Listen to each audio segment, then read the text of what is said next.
제가 오늘 오후에 이제 조금 있으면 신종플루에 대해서 강의를 좀 하려고 그래요. 제가 이제 파워포인트를 좀 보여드리면서. 근데 그 이유가 아직까지는 괜찮은데 이제 조금만 있으면 신종플루가 굉장히 심해집니다. 여러분들이 그걸 어떻게 대처해야 하는지를 상식을 가지고 계셔야 돼요. 저는 의사가 아니지만 저는 목사인데 목사는 이것저것 다 해야 돼요. 그래서 제가 이 문제에 대해서 많이 관심을 가지고 연구해 보았고 또 제가 과거부터 성경적인 건강법이 있기 때문에 좀 설명을 좀 드리려고 합니다. 근데 그 전에 혹시 여러분들 이제 무슨 질문이 있으신 분 있으면 지금 좀 하세요. 혹시 의문이나 강의를 들으면서 질문 한 개. 예. 경북 김교수 이필진입니다. 예. 뭐 처음 배우는 입장이니까 뭐 어떻게 하는지는 모르고 하여튼 질문 드리겠습니다. 예. 우리가 예배함에 있어가지고요. 예. 그 형식이나 이제 형식에 국한되지 않고 예. 이제 찬송하고 기도하고 예. 이제 예를 들어 설교 말씀이 없더라도 예. 성경 읽음으로서만 예배가 그 형식의 그 예배가 합당한가를 질문하고 싶습니다.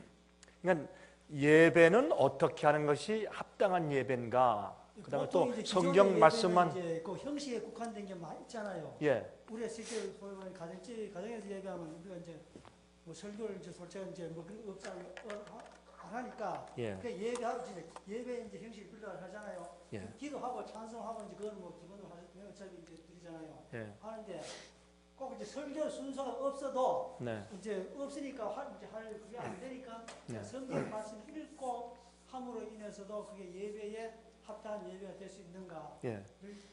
좋으신 질문입니다. 예배라고 하는 것은 하나님을 섬기는 의식입니다. 그렇죠? 예배는 두 가지를 볼 수 있는데 형식적인 예배가 있고 마음의 예배가 있다고 볼 수가 있습니다. 마음의 예배는 하나님을 섬기는 것인데 예배 형식은 교회에서 하는 것으로 예배 드리는 형식이 있습니다. 왜냐하면 나 혼자 하는 것이 아니고 여러 명이 어울려서 같이 하나님을 섬기는 것이기 때문에 거기에 의식들이 있습니다. 그래서 이것을 질서 있게 만들기 위해서 교회에서 예배 형식을 만든 것입니다. 처음에 이교도인들이 이 우상을 섬기고 경배하고 그렇게 하던 사람들이 제일 처음에 교회에 오니까 교회 호응건이 아무것도 없는 게 여기 뭐 강도상 같은 것만 있고 누가 올라가서 성경을 강론하는가 읽고 그렇게 했습니다. 그러니까 이 우상 숭배하는 사람들이 와서는 이게 무슨 뭐 신을 예배하는 것이지 아니지 않소. 신을 예배하기 위해서는 눈에 보이는 게 있어야지. 그래서 이제 그 교회 안에 자꾸 뭐를 만들어 놓기 시작한 것이 이 로만 캐톨릭 교회의 성자 상들이나 마리아 상들을 만들어 놓고 그다음에 교회를 멋있게 마치 웅장하게 하나님이 임재하시는 것처럼 보이게 꾸미기 시작한 동기가 되었습니다.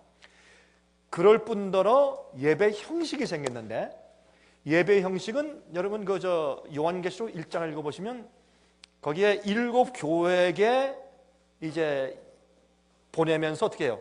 그 7 교회에게 제일 처음에 에베소, 서머나, 버가모, 사데, 두아디라, 빌라델비아, 라오디게 이렇게 쭉 교회가 있으면 그 교회는 이 말씀을 주면 그 말씀을 이렇게 교회가 돌아가서 첫 번째 교회가 사도 요한이 그 말씀을 보내면 첫 번째 교회 그걸 읽고 그 다음에 책임자가 올라가서 그 말씀을 읽습니다. 그 당시 사도 말씀이니까 읽으면 그걸 또 아멘하고 또 읽고 어떤 데는 외우고 다른 교회를 보냅니다. 그럼 그 교회에서 또 그걸 읽고 또 감동을 받고 다른 교회를 보내고 이렇게 해서 말씀을 전하는 것이 시초가 되었습니다.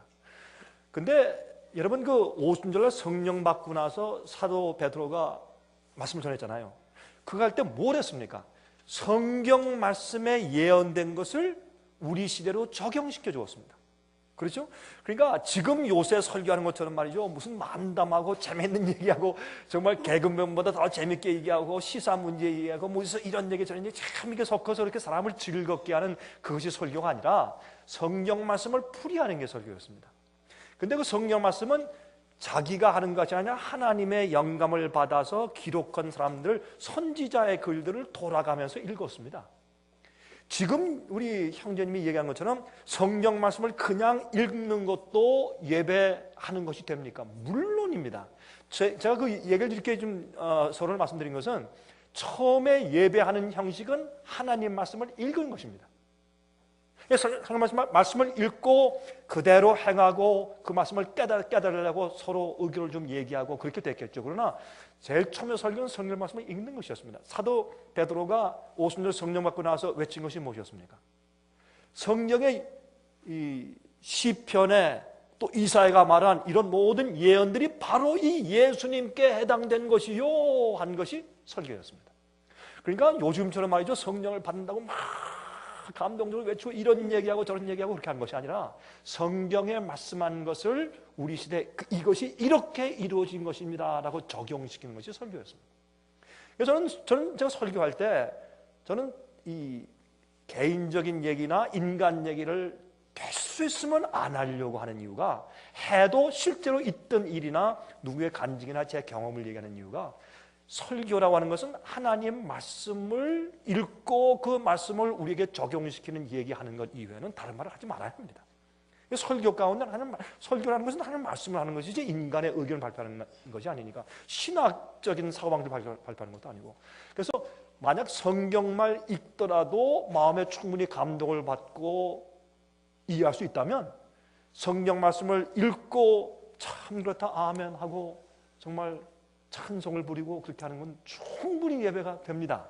그러나 이 성경 말씀이 집약된 말씀이고 또 어떤 때는 번역하는 데 애로사항도 있고 어떤 때는 딱딱해서 옛날 고우니까 금방 이해하기가 어려우니까 거기에 설명이 붙고 또 해석이 붙고 그렇게 한 것이 설교가 된 것이죠. 그러나 제가 볼 땐 지금 그 질문을 하신 것처럼 만약에 쓸데없는 얘기를 잔뜩 섞어가지고 설교하는 것보다 성경만 읽는 것이 더 좋을 것 같습니다. 다른 것보다는요. 예. 보통 이제 일반 교회에서 드리는 예배 말고 가정에서 예배를 드리잖아요. 예. 이럴 때 이제 아침에 저녁 예배 드릴 때 우리가 이제 형식이 필요 없습니다. 그런 입장이 못 되잖아요. 가족들이. 예. 거기서 뭐 이래 되면 그런 경우에 그때 성경 읽으면 될 수 있느냐라고. 성경을 읽는 것으로 대체될 수 있는데, 그래서 혹시 가정에서 예배 드리는 분들에게 우리가 도움을 드리기 위해서 우리가 책자도 만들고 또 DVD 같은 것도 보내드리고 또 간단하게 가정에서 예배 드릴 때 어떻게 간단한 순서로 진행할 수 있는가라는 그런 제안들도 써놓고 그렇게 한 것입니다. 그러니까 만약 가정에서 예배 드리는 분들이다 그러면 그냥 모여서 제일 처음에 제가 추천하는 건 이런 것입니다. 제가 지금 추천을 좀 해드릴게요. 그런 분들에게는 모여서 가족들 아니면 아는 사람들이 몇 명이 모여서 가족 예배 드릴 때는, 아니면 뭐 구역 예배를 드린다든지 이런 가정 예배 드릴 때 이 교회에서 하는 그런 꼭 형식을 갖춰서 할 필요가 없고, 그런 형식 속에 하나님께서 인정하시고 받으시는 그런 뜻이 있는 것은 아니니까, 그건 사람이 만든 것이니까 찬송을 많이 부르십시오. 모여서 찬송을 3장, 4장, 5장, 10장 찬송 많이 부르십시오. 언제까지? 우리 마음 가운데 감동이 있을 때까지. 이제 내가 하나님의 말씀을 듣거나 주님께 예배하기 위해서 내 마음이 준비되었다라는 느낌을 느낄 때까지 찬송 많이 부르십시오. 그 찬송을 부르는 것은, 찬송은 기도니까, 그리고 이 멜로디에 담은 기도고 우리의 소원을 아뢰는 것이니까 찬송을 많이 부르십시오. 그리고 마음 가운데 그 찬송을 부르면서 하나님의 은혜가 있으면 그 다음에 기도하십시오. 기도할 때 꼭 무슨 뭐 형식적으로 한 명이 대표해서 기도하는 것보다 한 명이 하고 싶고 2명, 3명. 그래서 그런 꼭 그렇게 꼭 정해진 그런 형식이 꼭 필요 없습니다. 그렇게 하십시오. 그리고 만약에 경험이 충분히 있고 성경을 많이 연구하고 그 성경을 읽은 그 구절들이나 문단들을 주위에 있는 식구들이나 사람들한테 설명해 줄 만한 영적인 경험이 있는 사람이 있으면 참 좋습니다. 그런 사람이 없으면은 그렇게 해준 사람의 DVD나 CD 같은 걸 듣고 또 말씀을 읽고 서로 나누고 가십시오. 그러나 예배 시간을 토론의 장소로 만들지 마셔야 합니다. 성경을 읽은 다음에 내건 이렇고 내건 이렇고 아니 저렇고 저렇고 이렇게 하지 마십시오. 그거는 예배를 드린 다음에 끝나는 것이고, 예배라고 하는 것은 많은 사람들이 요즘엔 교회에 와서 예배 드리는 것이 예배 드리러 온 교회 온 사람들을 즐겁게 해주기 위한 것으로 예배의 형식이 전락돼 버렸습니다. 여러분 그거 다 고치십시오. 예배는 하나님께 드리는 것입니다. 하나님께 드리기 위해서 왔지 내가 예배 들어온 내가 기쁘고 내가 나를 즐겁게 하기 위해서 예배 드리는 것이 아닙니다. 예배는 나를 창조하신 하나님께 내 정성과 온 마음과 뜻과 목숨을 다해서 주님을 사랑하고 주님의 뜻대로 살고 또한 일주일 동안 내 삶을 살게 하신 하나님께 감사와 찬송을 드리는 것이 예배입니다. 그래서 예배는 개인적으로 하는 마음의 예배가 있고 여러 사람들이 모여서 하는 그런 공동체로서의 예배를 드린다면, 다시 말해서 찬송을 부르고 기도하고, 공중 기도할 때 어떤 사람들은 한 10분씩 20분씩 기도해요. 그러지 마십시오. 개인적으로 기도할 때는 1시간 2시간 해도 좋은데 그냥 같이 모여 예배드릴 땐 짧게 기도하셔야 합니다. 어떤 사람들은 집에서 기도 안 하기 때문에 공중 기도와서 자기 기도를 다 해요. 자기 어려운 사정, 어떤 사람 기도할 때 나의 하나님, 나의 하나님. 왜 자기 하나님이야? 같이 모여서 우리 하나님이지. 무슨 말인지 이해하시죠? 그래서 예배는 같이 모여서 예배 드릴 때는 하나님께 예배 드리기 위해서 왔다는 것을 기억하십시오. 그 예배가 끝난 다음에 같이 말씀을 나누고 또 대화하고 서로 의견을 나누고 하는 것은 참 좋겠습니다. 대답이 됐습니까? 그러나 괜히 쓸데없이 자기 의견 얘기하고 신학 얘기하고 그렇게 하는 것보다 성경을 조용히 읽고서 감동을 받는 것이 아마 설교보다 더 좋을 경우가 많을 것입니다. 예, 말씀하십시오. 지금 아까 우리 정정희 자매님이 얘기하신 우리 전 선생님이십니다. 예, 말씀하세요. 예배 때 성신앙독이나 신앙 고백, 예. 축도 이런 것들이 지금 안 하고 있거든요. 그런데 예. 일반 교회들은 그것을 하고 있는데 예. 그것과 어떤 관계가 있는지요? 예, 간증이나 신앙시를 낭송하고 그런 것들은 다 좋은 것들인데 꼭 해야 하는 것은 아니란 말입니다. 그런 예배 형식들은 사람들이 가마 있게 예배를 드리기 위해서 만들어 놓은 형식들이지 성경에서 꼭 이렇게 하라 하는 것은 없다 그 말입니다. 그렇죠? 그래서 예배는 무엇이 포함되느냐? 하나님께 대한 감사와 찬송, 그리고 우리가 하나님께 구하는 기도, 주께서 베푸시는 기별과 말씀을 받는 것, 그런 것이 포함되어 있으면 예배가 될 수 있겠습니까? 예배는 하나님께 올리고 드리는 것이지 예배 드리러 온 사람들을 채우기 위해서 예배 드리는 것은 사실은 아닙니다. 그러나 예배 가운데서는 설교라고 하는 것은 하나님께서 우리가 예배 드리고 감사와 찬송과 우리의 마음을 드리는 과정에 하나님께서 우리에게 하늘에서 기별을 베푸시는 것이죠. 그런데 그것은 우리가 그럼 오늘의 기별은 뭡니까? 라고 기다릴 필요가 없는 것이 이미 성경 말씀에 주님께서 모든 우리에게 필요한 모든 것을 전부 다 베풀어 놓으셨기 때문에 그 가운데 있는 말씀 가운데 오늘날 우리에게 필요한 것을 설법하는 것이죠. 가르치는 것이죠. 그렇죠? 꼭 간증이나 무슨 뭐 낭송하고 어떤 주기도문, 어떤 사람은 사도신경 낭송하고 이런 것들은 꼭 해야지 예배가 된다 하는 것은 아닙니다. 축도는 어떤 건가요?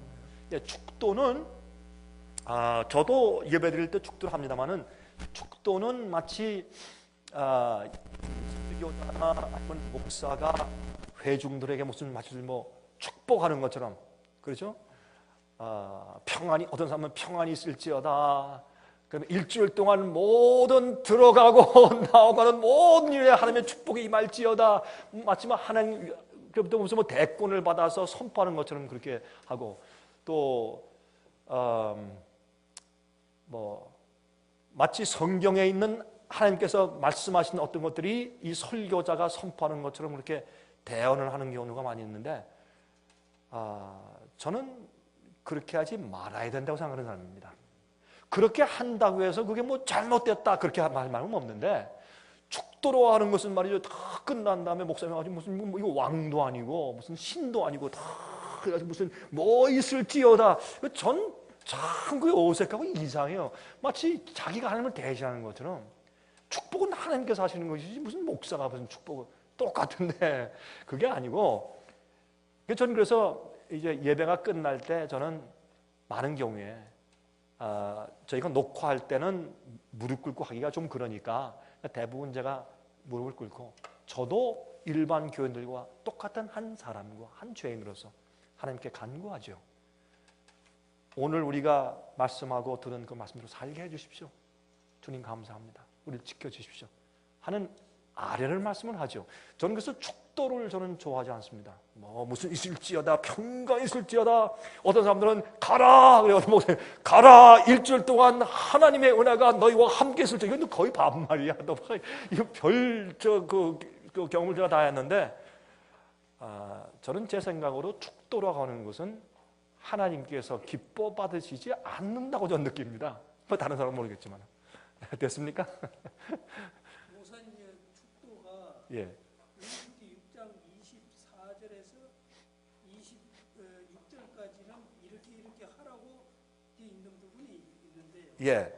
그렇죠. 압니다. 아는데 그것이 사실은 말이죠. 이렇습니다. 하나님의 계시를 받거나 하나님의 말씀을 대신해 가서 전해주는 사람이 있었습니다. 그것을 옛날에 선지자라는 말이 있기 전에 선견자라고 그랬습니다. 그 영어로는 seer, S-E-E-R, seer라고 그랬습니다. 그런 사람들은 하나님의 말씀을 가지고 와서 대리해서 전하는 사람들이었습니다. 그렇죠? 그런 사람들이 있었습니다.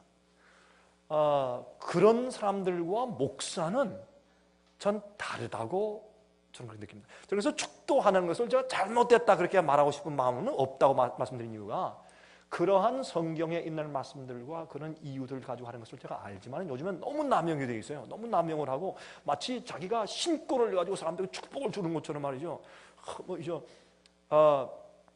어떤 사람들은 이번에 가서 여러분들은 가서 이번 주일에 사업이 번영할 것이다 뭐 이렇게 선포하는 사람들 좀 별사람들 다 봤거든요. 근데 이게 이렇게 남용되니까 제가 하는 얘기는 뭐냐면 옛날에 하나님의 선견자, 선지, 특별히 하나님께서 직접적으로 대면하고 말씀을 듣고 계시를 받고 이렇게 하는 종들이 가서 하나님께서 말씀하시니까 에스겔아 너 가서 유대 장로들한테 이렇게 전해라 할 때 가서 하나님께서 내가 나타나서 말씀하시기를 이렇게 했잖아요. 그거하고 목사들이 축도하는 건 무슨 상관이냐고 제가 볼 때는. 그래서 너무 남용, 지금 목사님 말씀하신 것처럼 그런 것들을 남용하기 때문에. 모세는 축도했습니까? 모세는 목사가 신명기 때 죽을 때 축도했어요? 축도했어요. 이거는 하나님께로부터 직접 하나님의 얼굴을 대하고 영광을 본 사람이 그 마지막에 죽을 때 축도했어요. 그런 것하고 우리는 다르죠. 여기 이 부분에는 예. 아론과 그 아들들에게 고하여 이르기를 예. 그러니까 어떤 제사장뿐만이 아니고 예. 아론의 족속들은 다 그렇게 할 수 있는 그런 게 주어졌다고 생각해요. 예. 그게 우리 목사들끼리 하는 얘기들이 많이 있는데 그때 말하는 이거는 하나님께서 그 백성들한테 무엇을 축복을 내린다는 것보다 하나님께서 그들에게 분부하신 것을 전해주는 것입니다. 그래서 아시다시피 하나님을 대표하는데 세 부분이 있습니다. 이 성경 나오는데 제사장이 있고 선지자가 있고 왕이 있습니다. 이 세 부분은 다 하나님을 대표하는 자들입니다. 어떤 의미에서 왕은 하나님 대신해서 지혜롭게 판단하고 심판해 주는 사람이고, 선지자는 하나님 대신해서 하나님의 말씀을 대신 전달해 주는 사람이고, 제사장은 죄인들이 하나님께 직접 못 나가니까 대신해서 중보해 주는 사람 아닙니까? 이 세 가지 직무가 있기 때문에 사실은 제사장은 이 죄인들을 하나님 앞에서 대신 대표해주고 또 하나님의 말씀을 죄인에게 전달해주는 굉장히 중요한 그런 입장이 제사장이었습니다. 그런 의미에서 다 쓰여지는 말씀이기 때문에 지금 말씀하신 걸 제가 알고, 그렇기 때문에 저는 이러니 배제하고 교회에서 축도하는 그 태도가, 내용들이 요즘에 너무나 남용되어 있다, 제가 그 말씀을 드리는 것입니다. 그래서 저는 개인적으로 어떤 목사님들은 하길 좋아하는데, 저는 개인적으로 예배 끝날 때 이렇게 축도하고 그런 것들은 저는 개인적으로 아주 제가 불편해합니다. 예, 감사합니다. 예. 예, 끝났어요.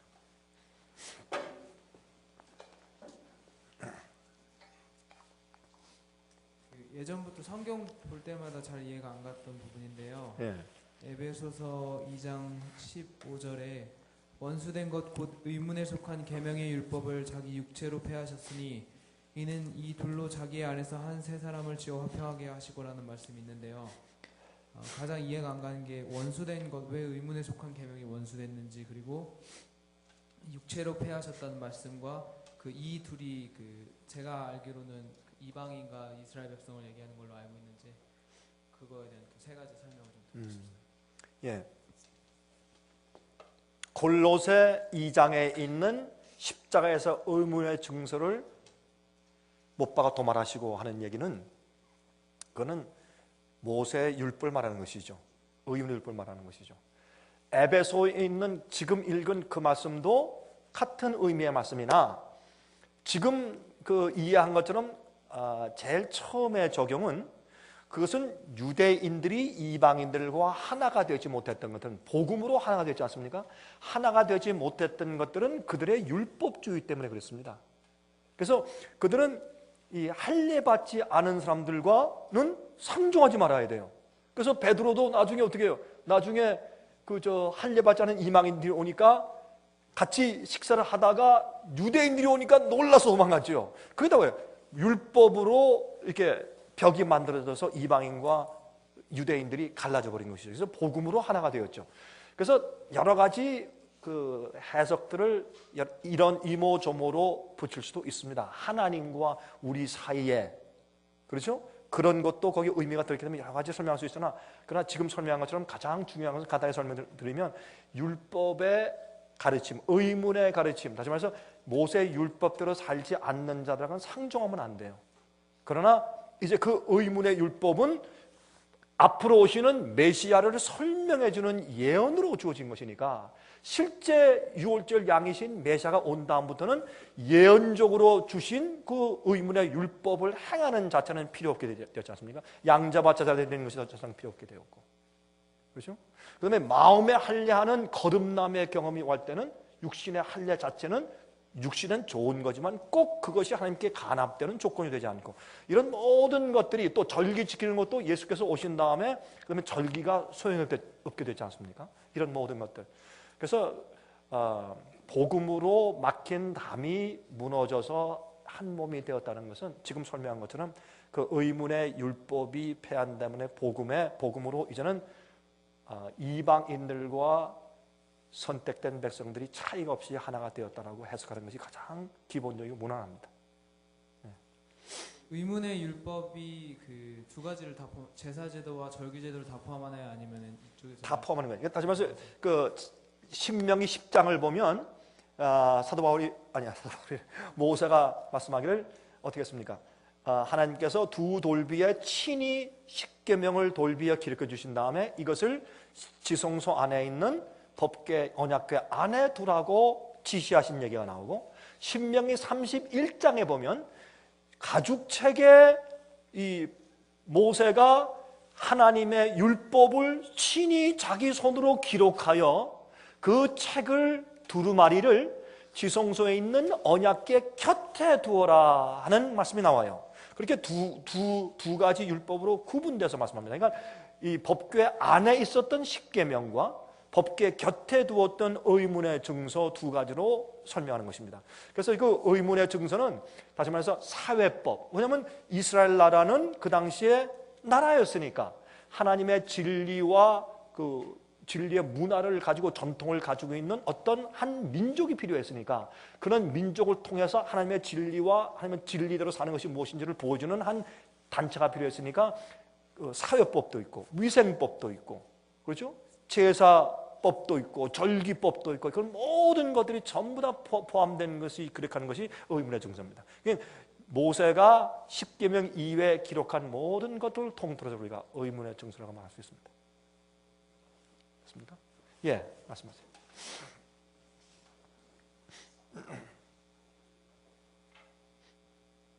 저기 그 이사야 43장에 예. 5절부터 이렇게 쭉 나올 때 세대주의에서요. 예.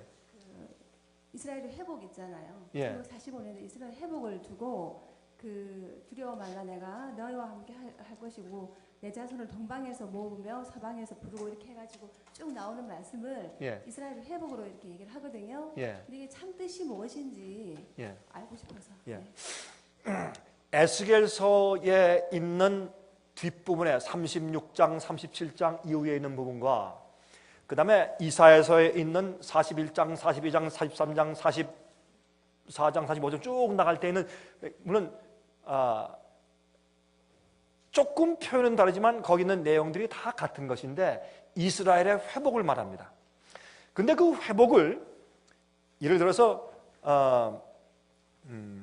바벨론의 포로 잡혀갔다가 유대 땅으로 다시 예루살렘으로 돌아오는 것만으로 적용해버리면, 그것도 포함될 수 있지만 그것만으로 적용돼 버리면 거기에 에스겔서와 이사야 약속하신 주님의 약속이 다 이루어지지 않습니다.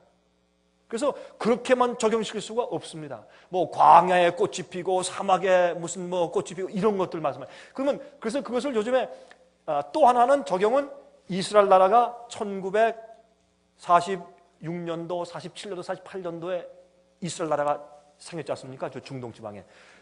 그것이 그 에스겔과 이사야의 예언의 성취다라고 말하는 것입니다. 근데 그렇게 하면 또 문제가 생기는 거죠. 그러면 여기에 광야에 꽃이 피고 이게 어떻게 성취되었습니까? 그러니까 여러분 저 그건 몰라서 그렇습니다. 저도 이스라엘 가봤습니다. 이스라엘 가보면 말이죠. 그 유대 광야에 말이죠. 이 지하수를 파가지고 말이죠. 분수를 만들어가지고 거기에 이스라엘에서 감 많이 납니다.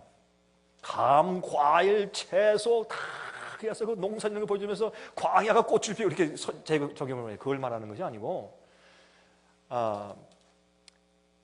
실제로 스가랴서에 보면 그런 비슷한 말씀이 저 뒷부분에 14장에라도 좀 나오는데, 이것을 성경을 펴서 하나하나 설명을 드리려면 시간이 오래 걸리니까 제가 간단하게 줄거리 말씀드리니까 이걸 가지고 집에 가서 한번 읽어보세요. 그러면 이해될 텐데, 이스라엘의 회복은 마지막 교회에 적용되는 얘기입니다. 그래서 사실은 말이 이렇습니다. 정말 이 땅이 새하늘과 새 땅으로 재창조되고 변화될 때를 말하는 것입니다.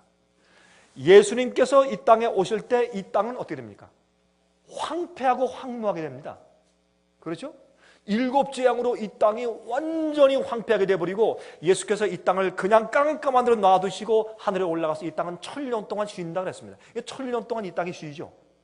그런데 예수님께서 이 땅에 내려오실 때 다시 재창조하십니다. 그러면 이 지구상은 하나님의 재창조의 능력을 경험합니다. 그때는 이 황폐했던 이 지구가 완전히 아름다운 에덴으로 변하는 것이죠. 그렇죠? 정말 그 황폐한 땅이 꽃을 피우고 열매를 맺고 아름다운 옥토로 변해지는 것입니다. 그 일을 사실 이스라엘 나라와 유대 나라가 정말 주님께 순종하고 잘 그렇게 했더라면 그들을 통해서 하나님께서 그 일을 이루셨을 것입니다. 그런데 그들이 불순종함으로 하나님께서 할 수 없이 그들을 내어버리시고, 하나님께서 그들에게 약속하신 그 약속을 이루고 그들에게 말씀하신 그 축복을 받을 또 하나의 선택된 사람들을 택하러 주님께서 나가실 수밖에 없었습니다. 그것이 교회입니다. 근데 이 얘기를 세대주의를 믿는 사람들은 굉장히 싫어하고 공격을 많이 합니다. 그래서 마치 이스라엘 나라가 세워진 것이 그 이사야와 에스겔에 있는 예언이 성취된 것처럼 생각하는 것입니다. 근데 성경은 분명히 선포하기를 이제는 옛날에 유대인들이 선택된 사람들이 아니라 그리스도 안에 있는 자들이 아브라함 자손이고, 그렇죠? 또한 거듭난 자를 예수 안에서 있는 자들이 이스라엘이에요. 그래서 여러분 갈라디아서 6장을 보면 하나님의 이스라엘에게 내가 말하노니, 하나님의 이스라엘이라고 불러요. 누구예요? 교회를 말하는 것이요. 야고보서 1장 1절에 뭐라고 그랬어요? 흩어진 12지파에게 편지하노니, 그 뭐 영적인 12지파니까 교회에게 쓴 편지예요. 그래서 사실은 이스라엘과 유대인들에게 주어졌던 하나님의 약속이 말씀을 순종하는 교인들 교회로 넘어가 버린 겁니다. 그래서 그렇게 이해하시면은 많은 의문이 풀려버릴 것이에요. 그래서 많은 사람들은 이런 책에서 All eyes on Israel, 모든 눈이 이스라엘로 돌려라. 아니에요. 예수님께로 돌려야죠. 저기에 중동 지방에 회복된 이스라엘 나라, 저 이스라엘 나라는 절대로 14만 4천의 무리도 아니고 이스라엘 백성들이 회복된 것도 아니고 12지파도 아닙니다. 북쪽에 있는 12지파들은 말이죠, 흩어져서 종잡을 어디 갔는지 그 씨를 찾을 수가 없습니다. 남방 유다도 너무너무 많이 자폰을 많이 해서 이젠 실제적으로 12지파를 찾을 수가 없습니다. 어떻게 12지파에서 나오는 14자손이 그들에게서 나올 수 있습니까? 그거는 잘못된 생각입니다. 그것은 다시 말해서 하나님께서 한 번 택한 그 나라는 영원히 선택된 민족이라는 것입니다. 그 사이에 이방인의 때가 있어서 한참 돌다가 다시 예루살렘으로 회복되고 돌아온다는 겁니다. 그것은 잘못된 생각입니다. 그래서 그거는 십자가 이전과 이후는 하나님 육신적으로 계획하신 주님의 역사가 이젠 영적인 백성들에게 이루어지는 것입니다. 그래서 사실은 그 유대인들과 이스라엘 백성에게 주신 모든 축복의 조건들이 보면 교회에게 다 이루어집니다. 그렇게 이해하시면, 이해하시고 성경을 읽으시면 조금 새로운 각도로 이제 보시게 될 것입니다.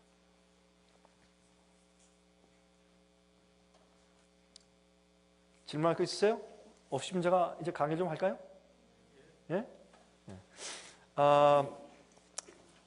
조금 쉬었다 할까요? 예? 지금부터 한 12분 정도만 휴식하는 게 좋겠죠? 한 12분 동안 휴식하시고 5시부터 제가 좀 강의를 좀 하도록 하겠습니다. 나와서 좀 잠깐 쉬시기 바랍니다. 지금은 우리가 우리 뭐 예배 시간도 아니고 하니까 우리가 간단하게 우리가 기도드리고 그다음에 강의를 좀 시작해 보도록 하겠습니다. 우리 잠깐 고개 숙여서 기도할까요? 자비하신 하늘에 계신 아버지 감사합니다. 저에게 날씨가 좀 춥고 또 불편하지만은 저에게 건강을 허락하시고 또 우리 마음을 열어서 주의 말씀 듣게 하시니 감사합니다. 주여 말씀으로 저희를 변화시켜 주시고 또 이 시간에 우리가 건강 문제에 대해서 좀 나누겠습니다. 저희를 성령의 저희는 우리 육신도 강건케 해주셔서 주 앞에 영광이 되게 하시고 또 절제가 무엇이며 주님 위에 산다는 것이 무엇인지 깨닫게 해주시옵소서. 우리 마음속에 하늘로부터 오는 지혜의 말씀 주시기를 예수 그리스도 이름으로 간절하게 기도합니다. 아멘.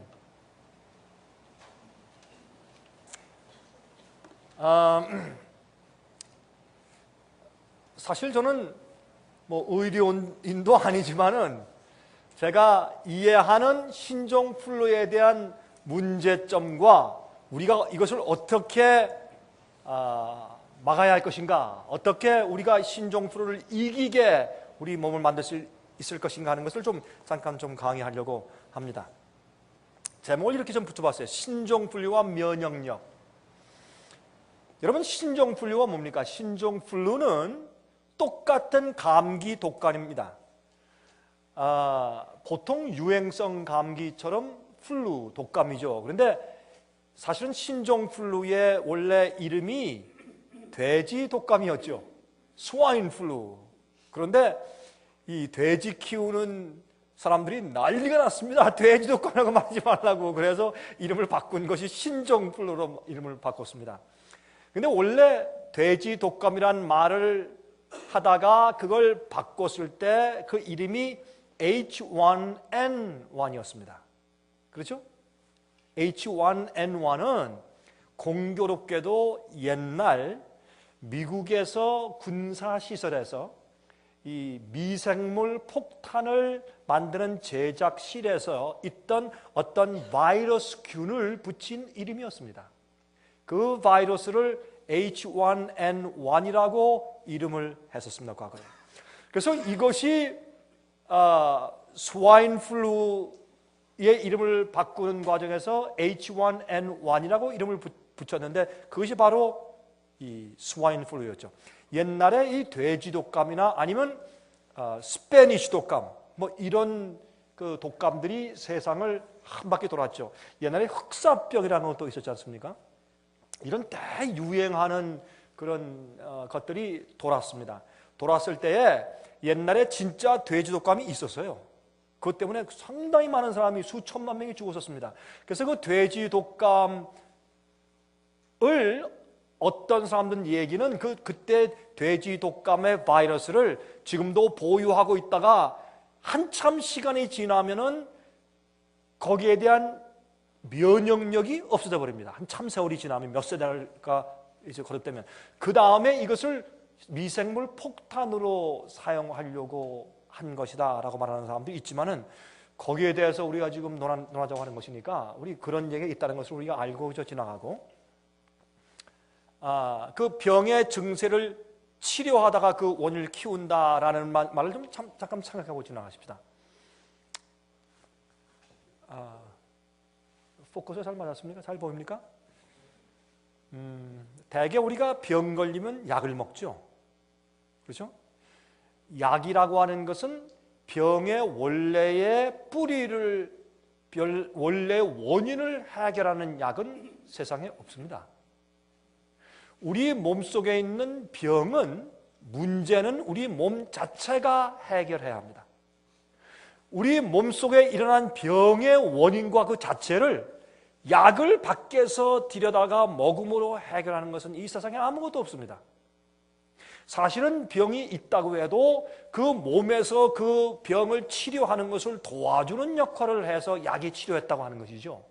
그러나 많은 경우에 약이라고 하는 것은 그 증상을 없애줄 뿐입니다.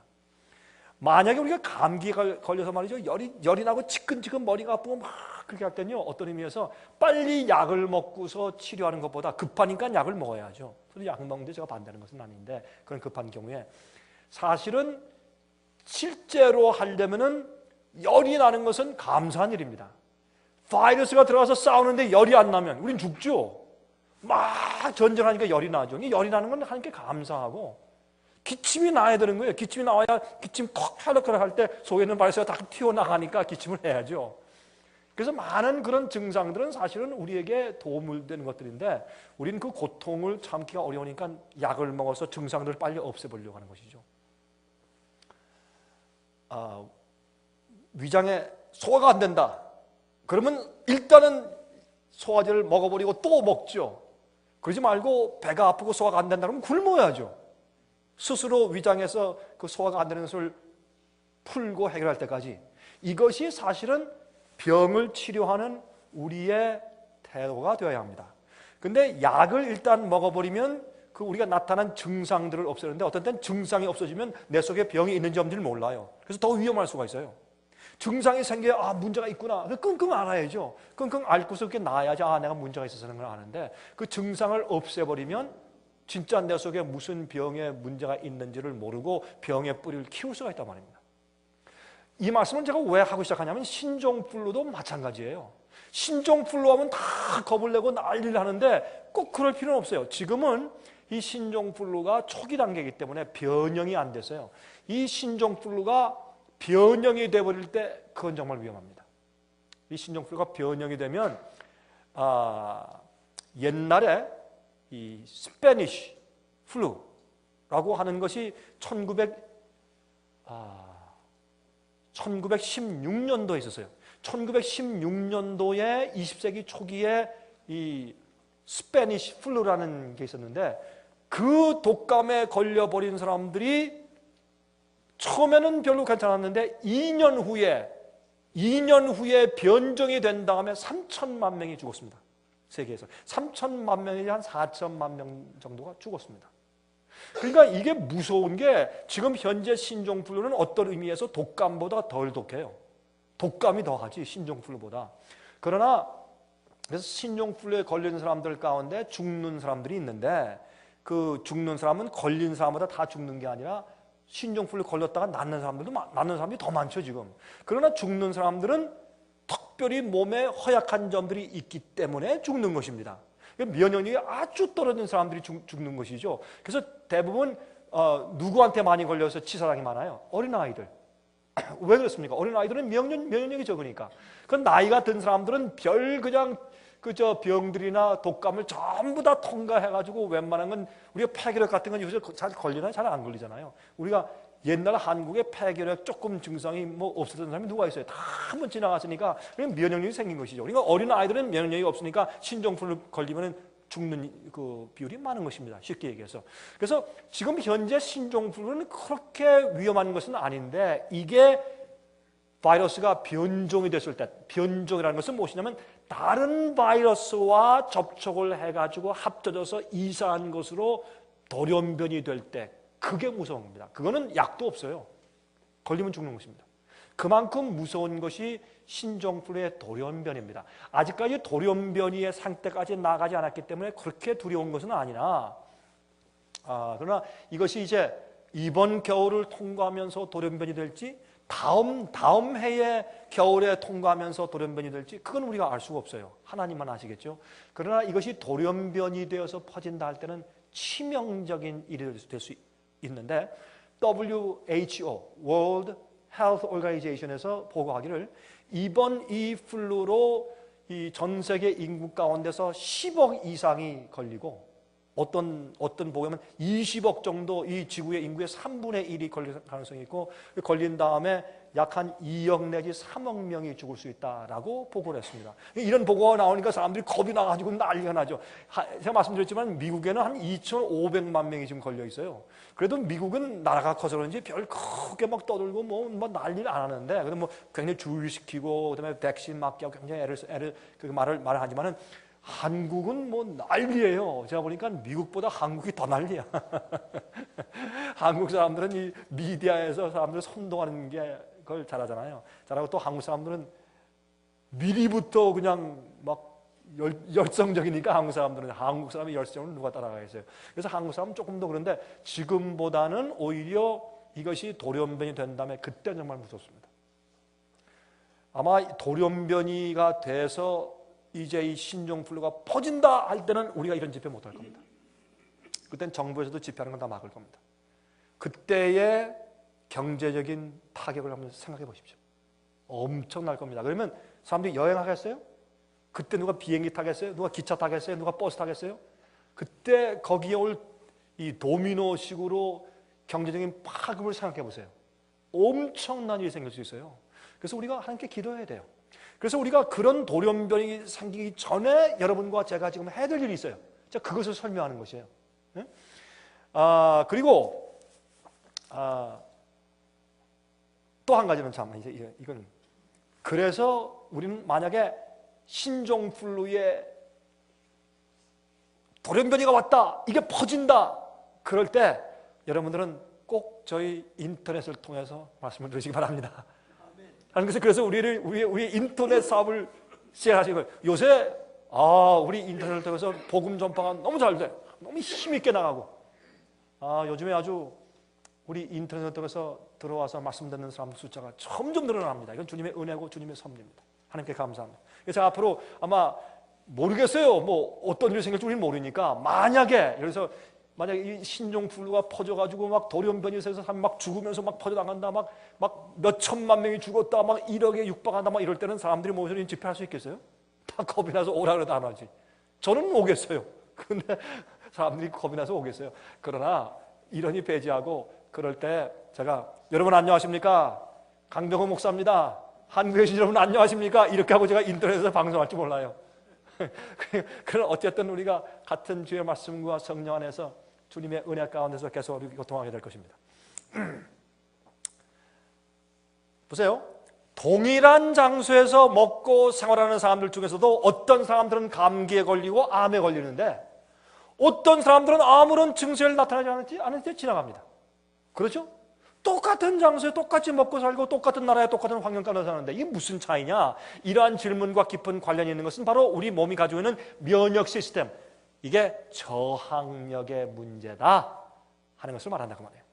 그래서 여러분이 신종플루의 문제에 있어서 여러분과 제가 우리가 기억해야 되는 저항력, 면역력이에요. 면역력. 근데 문제는 어떤 사람은 태어날 때부터 면역력이 약해.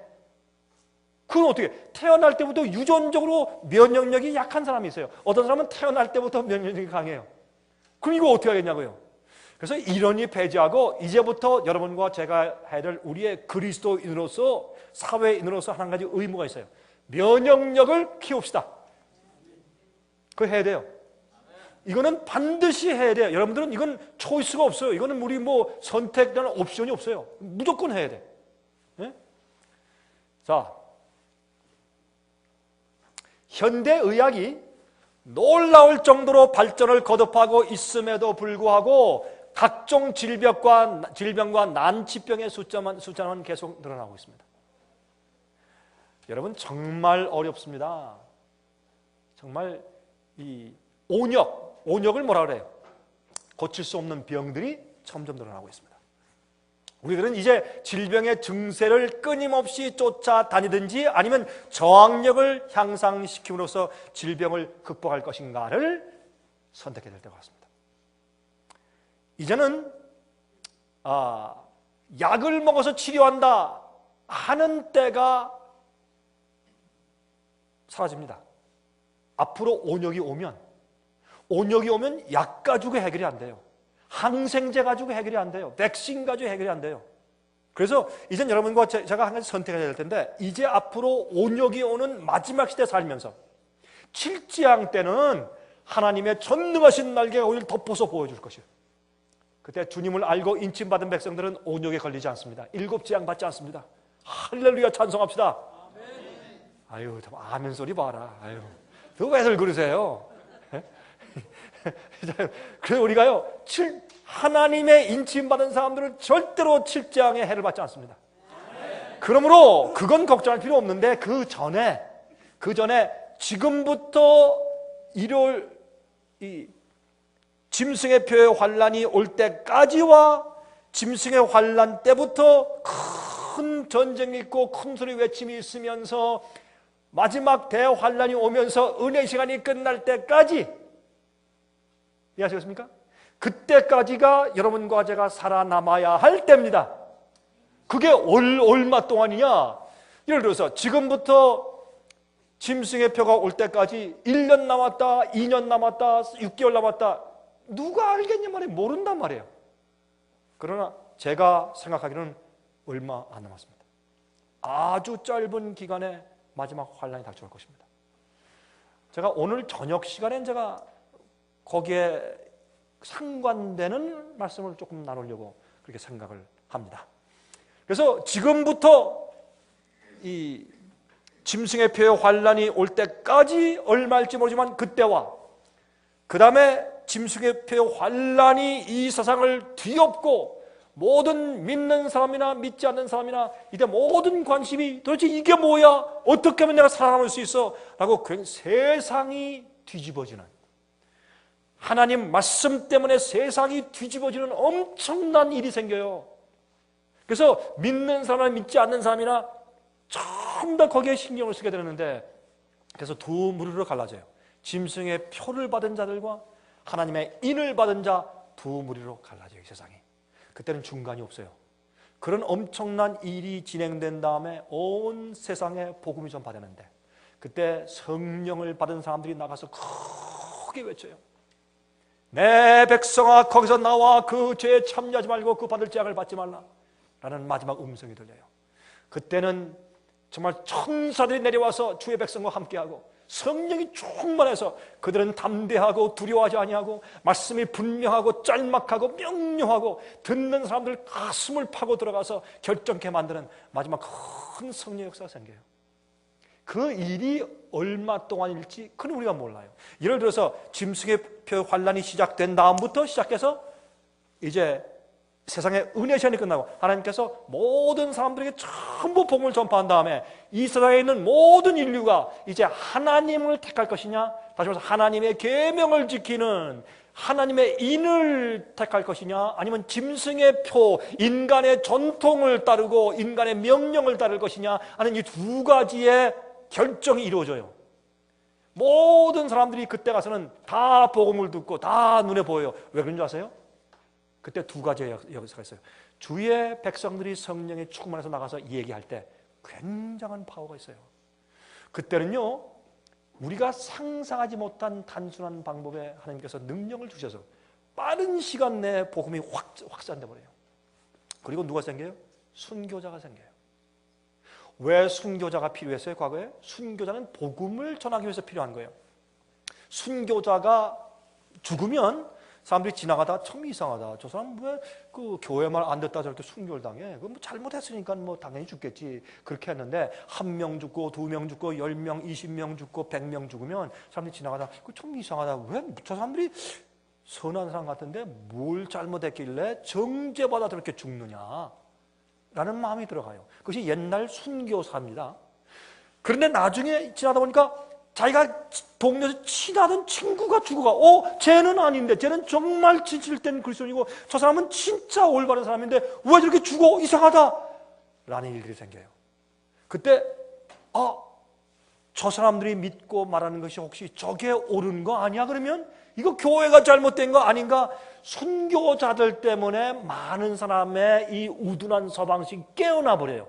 야, 이게 뭔가? 그래서 진리 때문에 죽는 사람들 때문에 세상이 뒤집어지고 깨어나 버리는 거예요. 순교자의 필요성이 거기 있는 것이에요. 우리가 하나님의 진리를 위해서 일하는데 최종적으로 일할 수 있는 가장 파워풀한 것이 목숨을 바쳐서 죽는 것이에요. 그 진리 위해서. 그래서 순교자가 생길 때 그때 이 법정에 끌려가고 언돌 받고 그 다음에 살인자에 끌려가고 하는 것을 어떻게 할까요? TV 카메라가 세계 중계하는 거예요. 재밌는 일이거든. 여러분 권투할 때 막 복싱하는 거 재밌잖아요.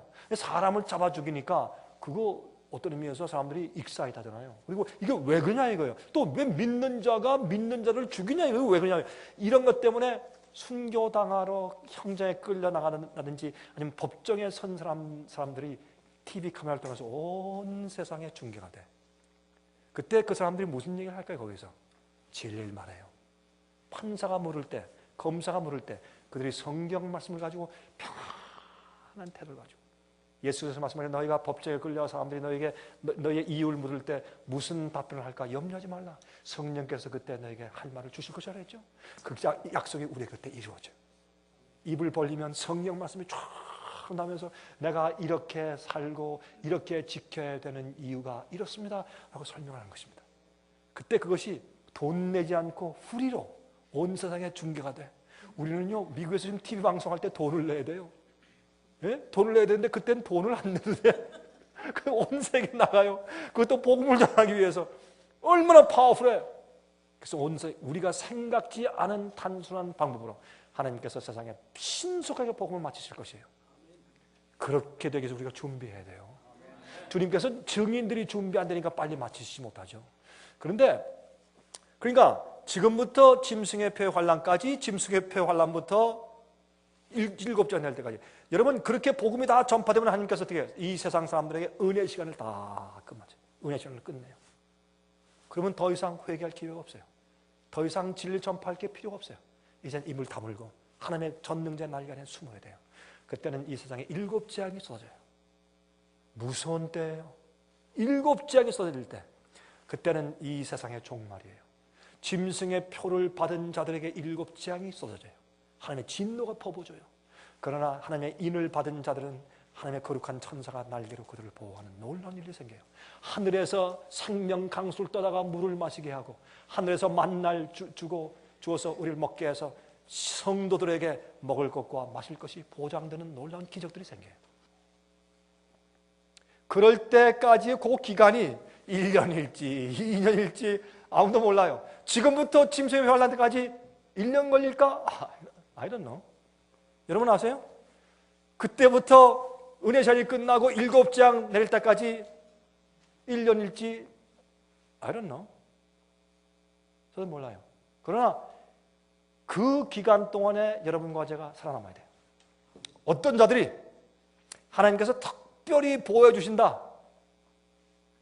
아닙니다. 하나님의 말씀을 순종하고 주님의 뜻대로 살아온 자들에게 주님께서 은혜를 주시고 능력을 주시는 것이. 자 보세요. 누가복음 21장 11절. 처처에 큰 지진과 기근과 온역이 있겠고, 온역은 영어로 pestilence예요. pestilence는 고칠 수 없는 질병이에요. 지금 고칠 수 없는 질병이 많아요. 미국의 CDC Center for Disease Control이라고 해서 제가 살고 있는 가까운 곳에 애틀란타에 있어요. 거기에 보고에 하면 매년마다 고칠 수 없는 온역들이 200종류 이상씩 매년 생겨요.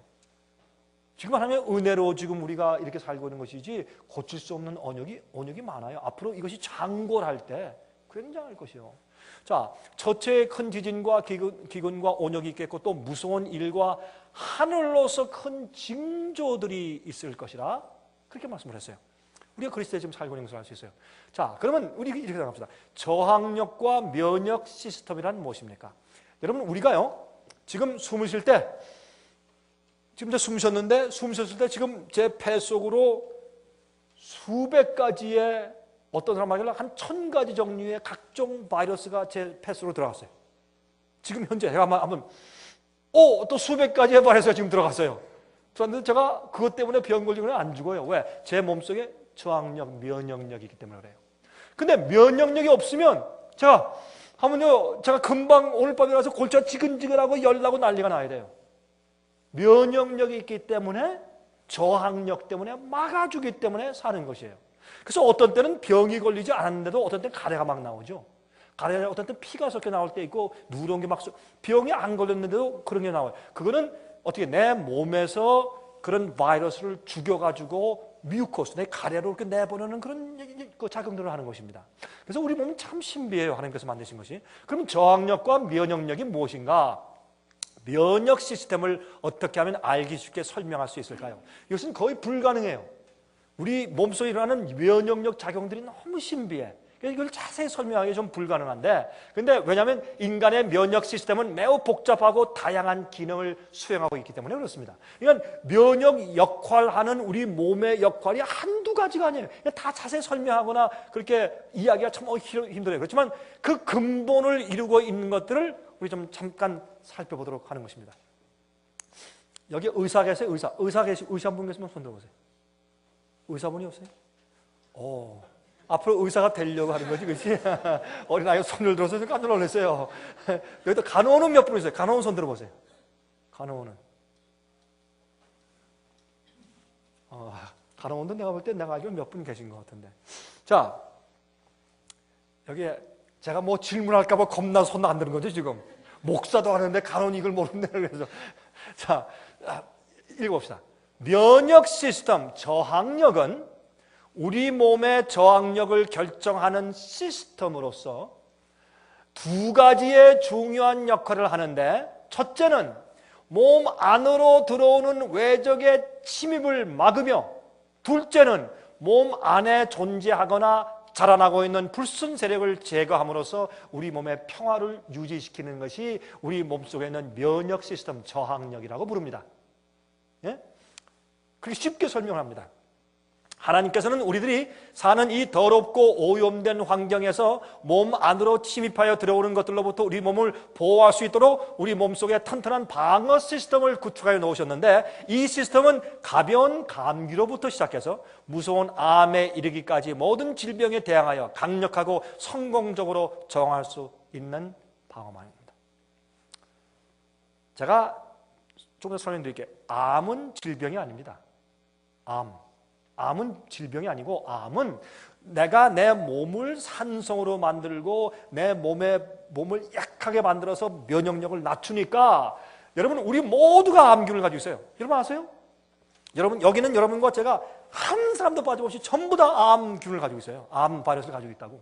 근데 우리가 암에 걸리지 않고 그게 드러나지 않는 이유는 우리 속에 면역력이 아직 강해서 그래요. 근데 그게 떨어지거나 약하면 그 암균이 어디를 공격해요? 내 몸속에는 제일 약해진 부분을 공격해요. 그래서 약해진 부분에 그 세포들이 썩어서 죽는 그 덩어리가 우리를 암이라고 부르는 거예요. 암 자체는 병이 아니에요. 암은 우리가 우리 스스로 몸을 잘못 만들고 그 바이러스가 생성할 수 있게 좋은 환경을 만들어 주어서 생기는 것이 암이에요. 이해하시죠? 어떤 분들은 나 처음 들었다 그런 느낌의 얼굴 가진 분들이 지금 계시네. 그게 사실이에요. 그 암은. 그래서 우리가 이 면역력을 키우는 것이 모든 병을 이기는 관건이에요. 우리 그걸 오늘 좀 우리 공부해 보려고 하는 것입니다. 우리 간단하게. 한 국가를 방어하는 국방부 안에는 육군이 있고 해군이 있고 공군이 있어요. 그렇죠? 육해 공군이 있어요. 이 방어 시스템에도 5가지 중요한 군대들이 있어요. 우리가 이 국방을 하기 위해서 각 군대가 있는 것처럼 하늘을 막고 바다를 막고 땅을 막고 하는 군대가 있는 것처럼 우리 몸속에 이 면역 시스템 가운데서 방어 시스템 가운데 5가지 종류의 방어 시스템이 있단 말이에요. 예를 들면 B 림파구, T 림파구, 식세포, 살해세포, 킬러셀이라고 그러죠. 그렇죠? 또 자연살해세포, 이 T임파구 얘기를 제일 많이 하죠. 그런 T임파구 얘기만 있는 게 아니에요. B임파구도 있고 식세포도 있고 킬러셀 살해세포도 있고 자연살해세포인 내추럴 킬러셀이라고 NK세포들도 있어요. 이렇게 5가지 종류의 이 면역력의 구축 시스템이 우리 몸 가운데 있어요. 근데 이거를 제가 의학 박사도 아니고 이거를 자세하게 설명할 시간도 없고 또 자세하게 설명할 실력도 저한테 없고, 그래서 여러분과 제가 이해할 수 있게 쉽게 가장 간단하게 우리가 상식적으로 이해할 수 있는 면을 제가 다루는 것이에요. 자, B임파구는요, 일반적인 감염과 싸우는 여러 가지 항체를 생성해냅니다. B임파구는 다시 말해서 이런 어떤 바이러스가 들어올 때 싸울 수 있는 항체를 생산해내요. 나머지 4가지 면역세포들은 암세포나 에이즈, 바이러스, 박테리아 등들, 감기들을 직접적으로 공격하는 거예요. B임파구는 항체를 만들어내는 역할을 하고 나머지 4 항체들은 나가서 싸우는 역할을 해요. 그러니까 다시 말해서 B임파구는 본부예요. 그리고 나머지 4 바이러스들은 항체들은 뭐예요? 면역 시스템은 나가서 싸우는 군대들이에요. 그렇게 이해하시면 간단하게 상식적으로 좋겠습니다. 몸 안에 병균이 침입하였거나 암세포가 증식할 때 이러한 원소들과 강력한 전쟁을 벌일 수 있는 약 300조 개에 이르는 엄청난 숫자의 백혈구 방위군들이 우리 몸속에 있습니다. 300조. 이건 상상도 안 되는 어마어마한 숫자죠. 이건 누가 주셨다? 하나님께서 주셨다. 여러분 감사하세요?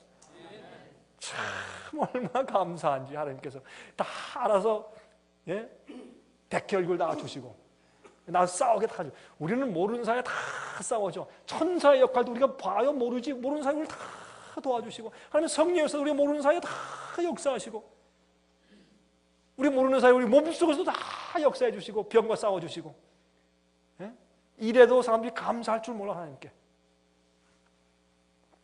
이들은 세균의 위급한 침입을 대비하여 24시간 비상 대기하고 있으며 항상 약 60조 개의 백혈구들이 우리의 피혈관 속에서 계속 순환하고 돌고 있습니다.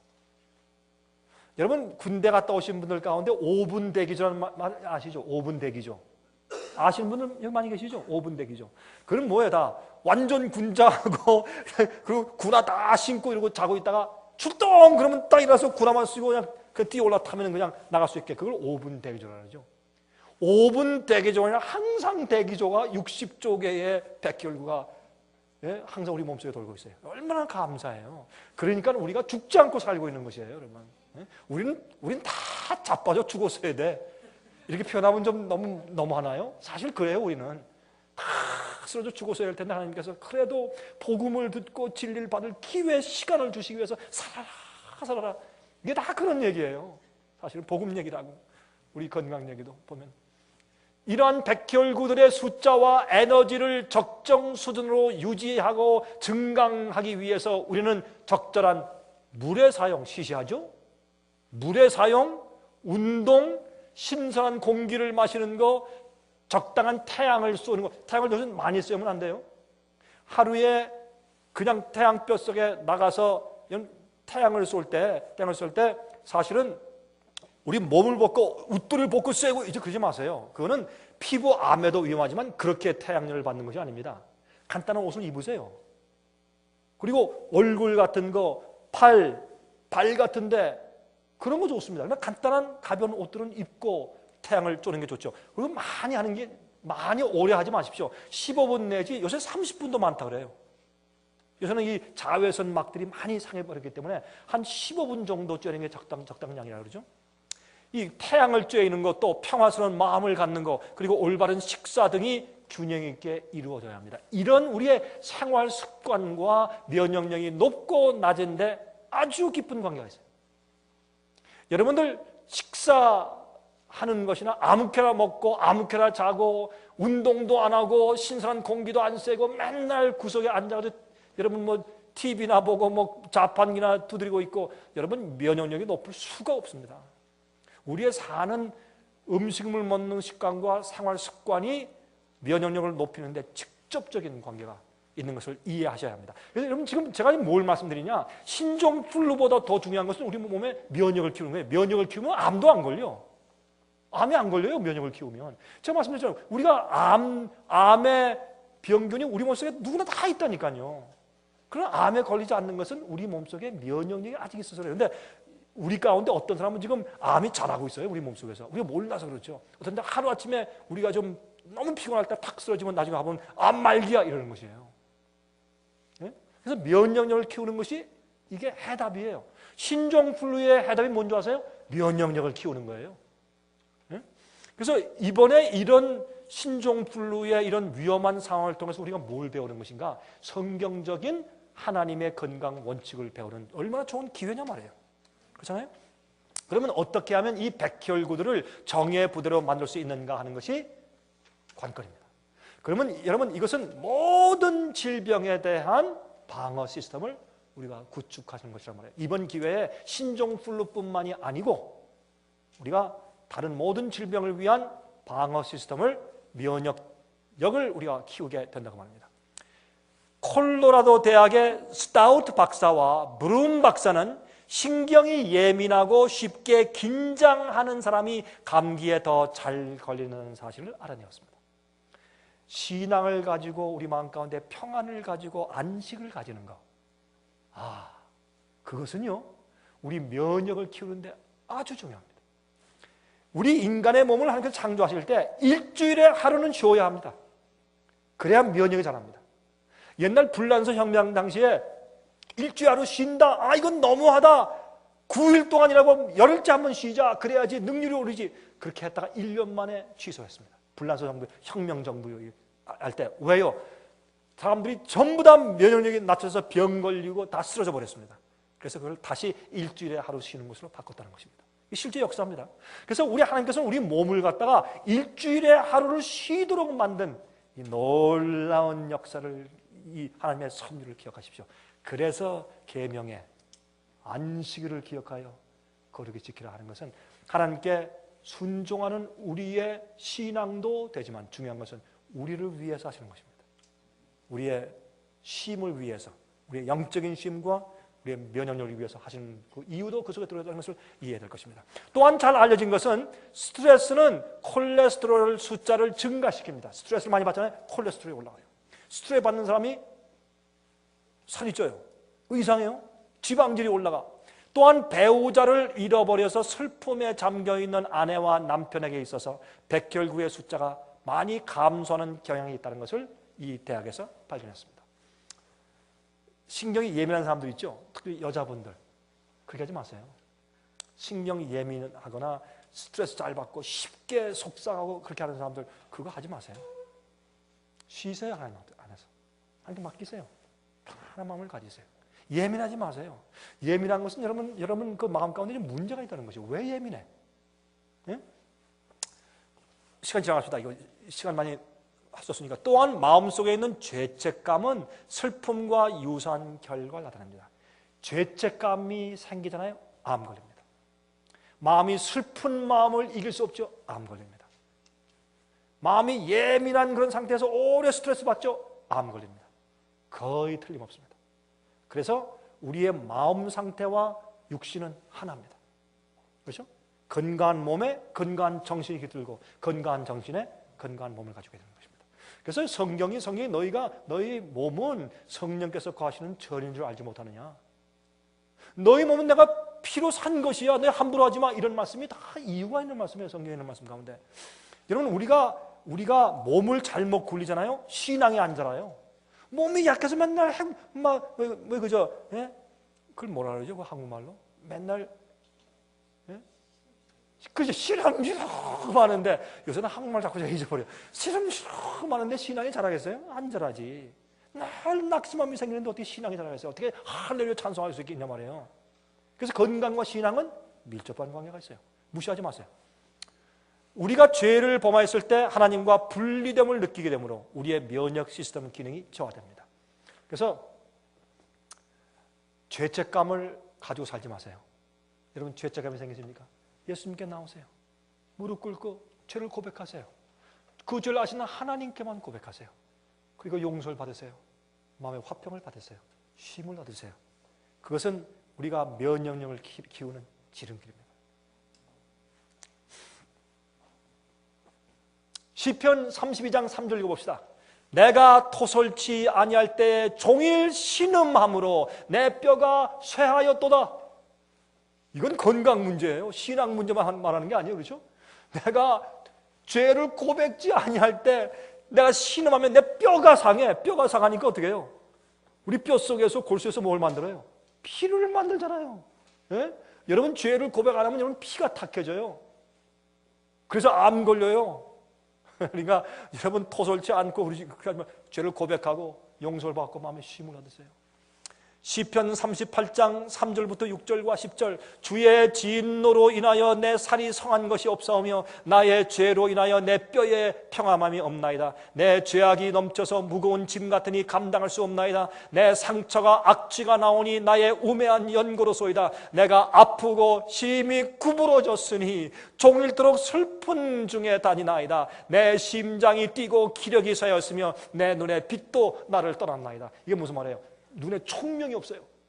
여러분 기운이 빠질 때 눈에 총명이 없이 흐리멍텅하죠. 눈에 총명이 떠버렸어요. 예? 고혈압이 돼. 심장 박동이 뛰어요. 무엇 때문에? 죄 때문에. 그래서 회개하고 하나님을 신뢰하고 주 약속을 신뢰하고 편히 쉬는 안식의 경험은 우리 건강에 얼마나 중요한지 모릅니다. 여러분이 그런 생각하시죠. 아유, 좀 역시 목사님이 다르다. 성경 말씀만 얘기하고 건강 강의한다고 하면서 이제 계속 가니까 좀 들어보세요. 시편 51장 8절 12절 나로 즐겁고 기쁜 소리를 듣게 하사 주께서 꺾으신 뼈로 즐거워하게 하소서. 주의 구원의 즐거움을 내게 회복시키시고 자원하는 심령을 주사 나를 붙드소서. 여러분 우리 영적인 경험은 우리의 뼈와 우리의 건강에 직접적인 관계가 있습니다. 자, 그러면 이제부터 저항력을 향상시키는 방법들을 설명합니다. 그러면 우리의 관건은 이제부터 뭐예요? 신종 플루가 문제가 아니라 무슨 병이 오더라도 이제는 우리가 면역을 키워야 돼요. 면역을 키우지 않으면 우린 죽어요. 앞으로 온역이 올 때 어려움이 생깁니다. 그러니까 하나님께서 말이죠. 온역이 올 때 하나님께서 막아주시고 그렇게 하는 기적을 베푸신다면 그럼 우리가 마음대로 살다가 병나면 주님께서 막아주시면 되겠네. 그건 하나님의 역사의 합리적이 아니에요. 그래서 우리가 뿌린 대로 심은 대로 거두어요. 우리가 마음대로 살고 우리가 믿음 없이 살다가 갑자기 회개해서 그럼 몸은 약하고 면역력은 내려갔어. 그러면 죽어야죠. 겨우 난 구원받지만 주님을 위해서 일할 수가 없어요. 면역력이 없으니까 앞으로 온역이 올 때 걸려 죽죠. 회개하고 구원은 받겠으나 하나님께서 그들을 거기에서 구해줄 수가 없어요. 이것이 성경의 합리적인 말씀이에요. 그걸 갖다가 자기 마음대로 살다가 주님께서 알아서 보호해 주시겠지. 이거는 잘못된 신앙사고 방식이죠. 그래서 우리가 여러분 오늘 이 강의를 들으시고 난 다음에 여러분 생활 가운데 잘못된 습관 고치세요. 잘못된 사고방식 버리세요. 그리고 몸을 건강하게 하기 위해서 주님의 성경적인 방법으로 돌아가세요. 네?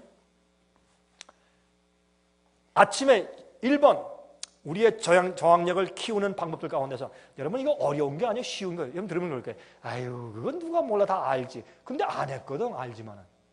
이게 어려운 거 아니에요. 쉬운 거. 우리는 늘 할 수 있는 거예요. 첫 번째, 아침에 일어나자마자 따뜻한 물을 2잔 마시는 것은 매우 좋은 유익을 가져줍니다. 어떤 사람은 조그만 잔 아니에요. 큰 잔으로 2잔 마시세요.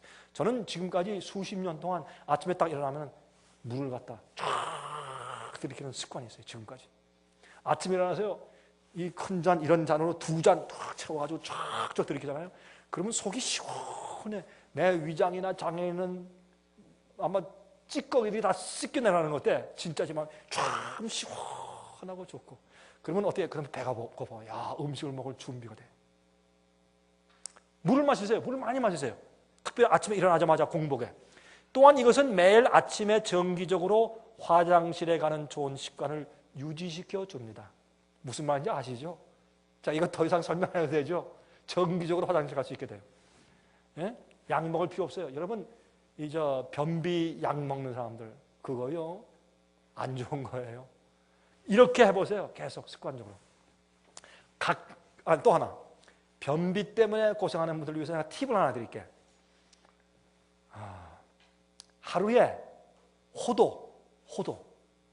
호도를 오래된 거 말고, 오래되면 막 기름기가 막 나오고 그러잖아요. 그거 말고 그래도 꽤 새로 산 호두를 하루에 한 알 내지 두 알씩 잡수세요. 어떤 분들은 매일 두 알씩 먹으면 설사하실 거예요.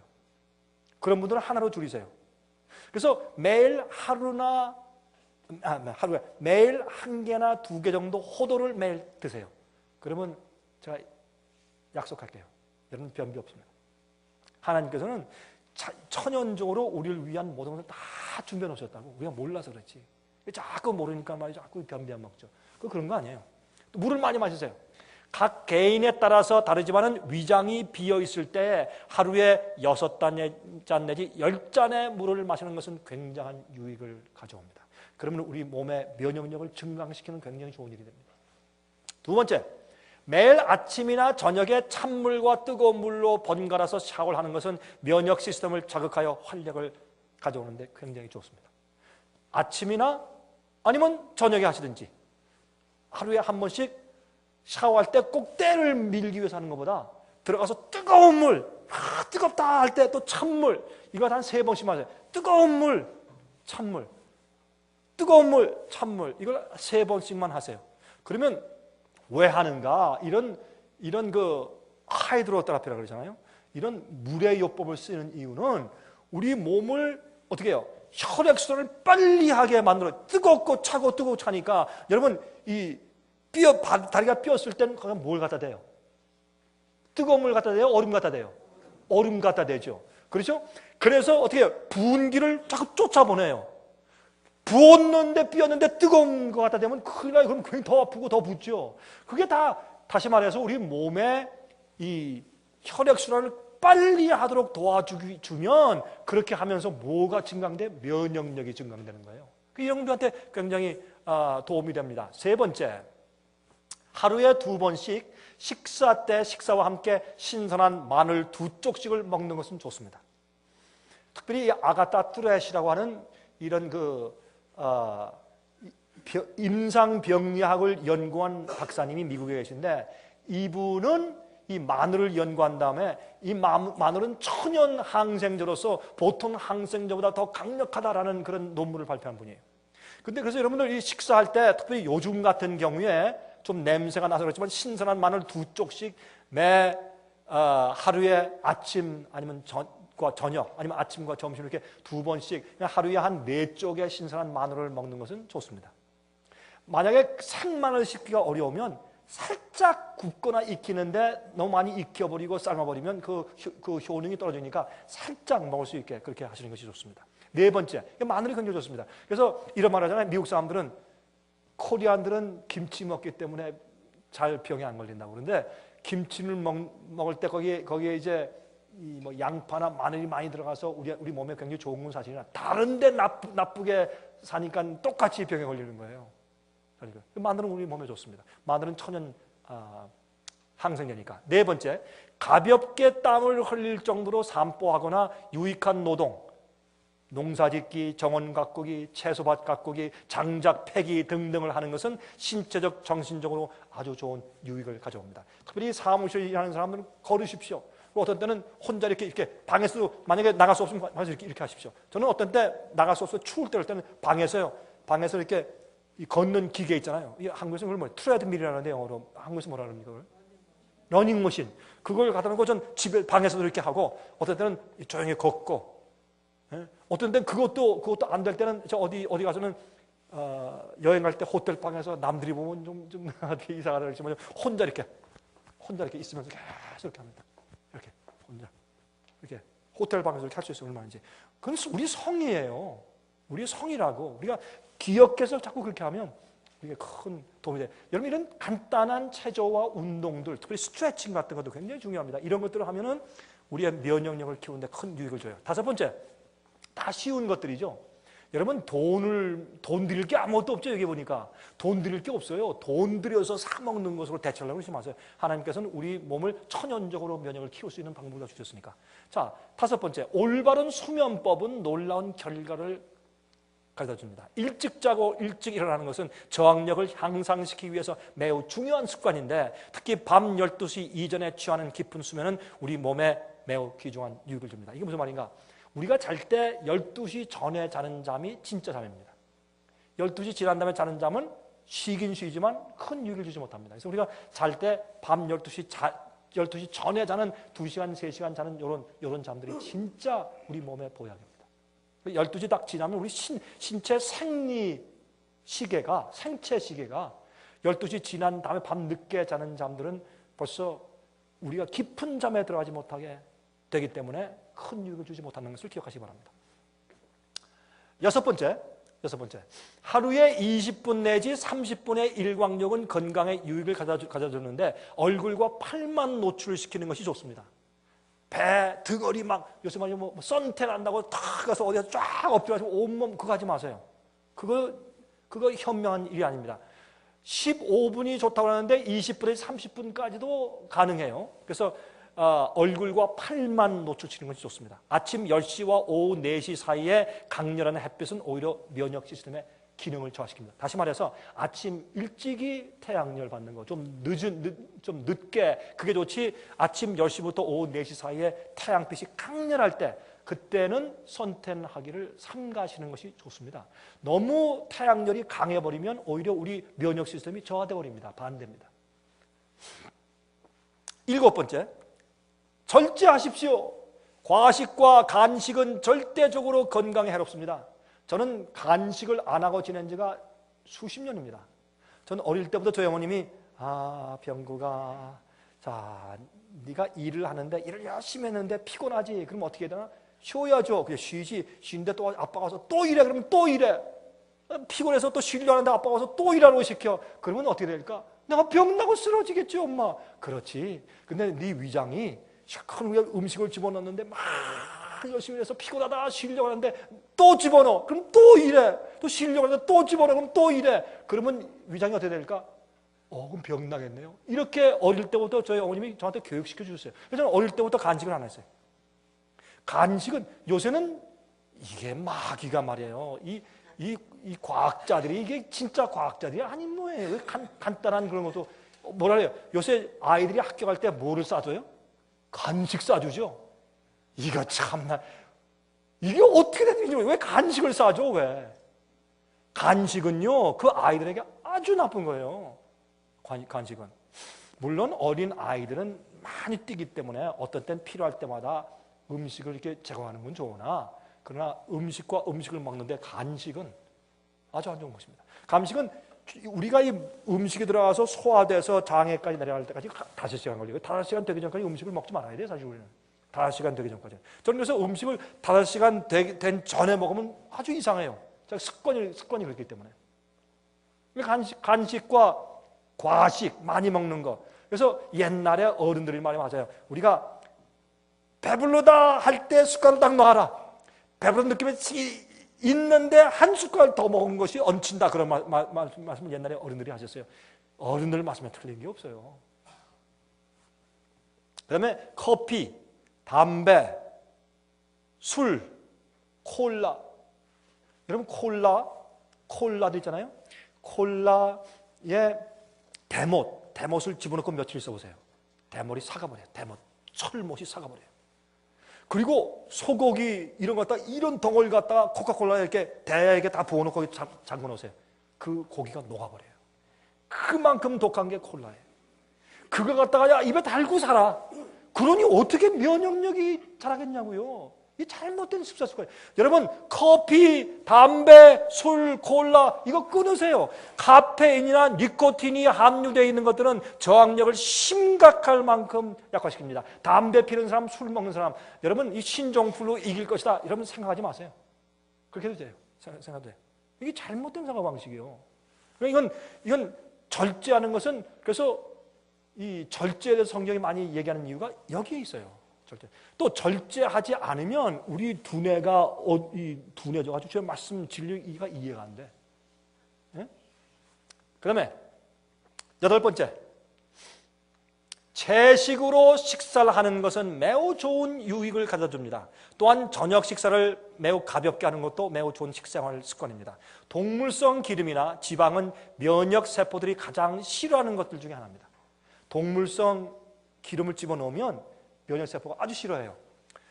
그리고 지방이 많이 포함되어 있는 음식은 면역 세포들의 기능을 심각하게 저하시킴으로써 각종 암에 대한 저항력이 저하되는 큰 이유가 되고 있습니다. 또한 당분, 설탕이 많이 포함되어 있는 음식도 면역 세포의 기능을 저항시킵니다. 설탕 많이 하시지 마십시오. 여러분, 이 소프트드링크, 콜라, 사이다, 뭐 많잖아요. 이런 거죠. 소프트드링크 말이죠.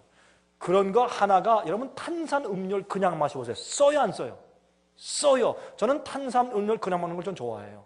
탄산 음료는 막 펄 끓는 거 먹으면 씁쓸하지만 그거 아주 좋아요. 몸에도 좋고. 좀 가끔 마십니다. 탄산 음료는 설탕이 안 들어가니까 써요. 근데 그걸 달콤하게 만들 때까지 설탕을 얼마나 집어넣길래 그렇게 달까요? 이런 대숟가락 몇 숟가락씩 푹푹 집어넣으니까 그 캔 하나 그렇게 단 거예요. 그러니 여러분 그걸 먹으니 얼마나 면역력이 떨어지겠느냐 말이에요. 그렇잖아요? 9번째, 야외나 천연계 속에서 맑고 신선한 공기를 호흡하는 것은 매우 놀라운 효과를 가져다 줍니다. 숲속에 가서 심호흡을 많이 하셔야 합니다. 그래서 대도시 안에서 그 매연가스에 사는 것이 이렇게 우리 면역력에 나쁘다고 말입니다. 자, 특히 옥외에서 신선한 공기를 하루에 20번 이상 심호흡하는 것은 매우 유익합니다. 소나무나 전나무 숲속에서 오전 10시경에 들여 마시는 산소는 신체에 커다란 활력을 가져다 줍니다. 예? 이런 이 소나무나 전나무에서 나오는 그 산소를 깊이 빨아들이는 것 굉장히 좋습니다. 예? 오케이. 10번째, 충분한 휴식, 단순한 생활, 단순한 사고방식을 소유하는 것은 매우 중요합니다. 여러분들 아주 스트레스 나고 스트레스 있고 그 다음에 또 복잡한 그런 자려고 해서 잠이 안 와. 팽팽 문제가 머리에 도니까. 그러니 어떻게 건강을 유지하겠느냐 말이에요. 그렇죠? 제가 이거 얘기하면 또 한참 가니까 아마 시간을 조금 더 연장해야 될 것 같아요. 자, 11번째, 의복은 깨끗하며 면으로 된 것이 가장 좋으며. 여러분, 될 수 있으면 옷을 면으로 된 걸 입으십시오. 그래서 이 환기가 잘 될 수 있도록. 환기가 잘 될 수 있도록. 그래서 이 몸에서 나오는 그런 노폐물을 흡수하는 거나 아니면 공기가 통할 수 있도록 면 종류, 울, 캐시미어, 그런 것도 원래 원사기 때문에 좋은 것입니다. 비단도 좋은 것입니다. 근데 이 폴리에스터, 나일론 이렇게 인공적으로 만든 신테릭 인공적으로 만든 옷감들로 만든 옷들은 우리한테 좋지 않습니다. 그래서 의복은 깨끗하며 면으로 된 것이 가장 좋으며 팔과 다리는 따뜻하게 유지할 수 있는 의복을 착용하는 것이 건강에 유익을 주는 의복입니다. 배와 가슴을 조이거나 압박하는 의복은 혈액순환과 소화기에 좋지 않은 영향을 가져다 주므로 피해야 합니다. 중년 부인들이 남자보다 더 병이 많습니다. 왜 그런지 아십니까? 미를 위해서 맨날 허리를 쫙 쪼매고 또 배가 들어가서 입는 거 있잖아요. 그걸 뭐라 그러죠? 예? 콜세트. 아유, 여러분 차라리 뚱뚱해지세요. 콜세트 입는 것보다. 왜 그걸 입고 다 해가지고 왜 혈액순환을 막느냐고. 이건 아주 잘못하는 것이에요. 그래서 그렇게 몸에 딱 맞고 조이는, 배와 가슴을 조이는 그거 하지 마세요. 여러분 어떤 분들은 이 블레지어, 이 브라자를 하는데 너무 또 꽉 끼는 거, 이런 것들은 안 좋아요. 그건 몸에 혈액순환을 막는 것이기 때문에 의복을 입을 때 주의해야 합니다. 또 배와 가슴을 조이거나 압박하는 의복은 혈액순환과 소화기에 좋지 않은 영향을 가져다 주므로 피해야 합니다. 그래서 어떤 건강을 하게 살기 위해서 애쓰는 사람들, 미국 사람 가운데서 혁대를 안 매고 이렇게 이걸 뭐라 그러죠? 이렇게 벨트로만 믿고 멜빵을 매고 벨트를 매고서 그 다음에 이 혁대를 안 매는 사람들이 있어요. 저는 그래서 어디 비행기 탈 때는 오래 타는 거니까 저는 아예 그냥 혁대를 완전히 풀어놓고 전 탑니다. 그리고 맨 위에 있는 단추는 끌어놓고. 좀 그렇게 합니다.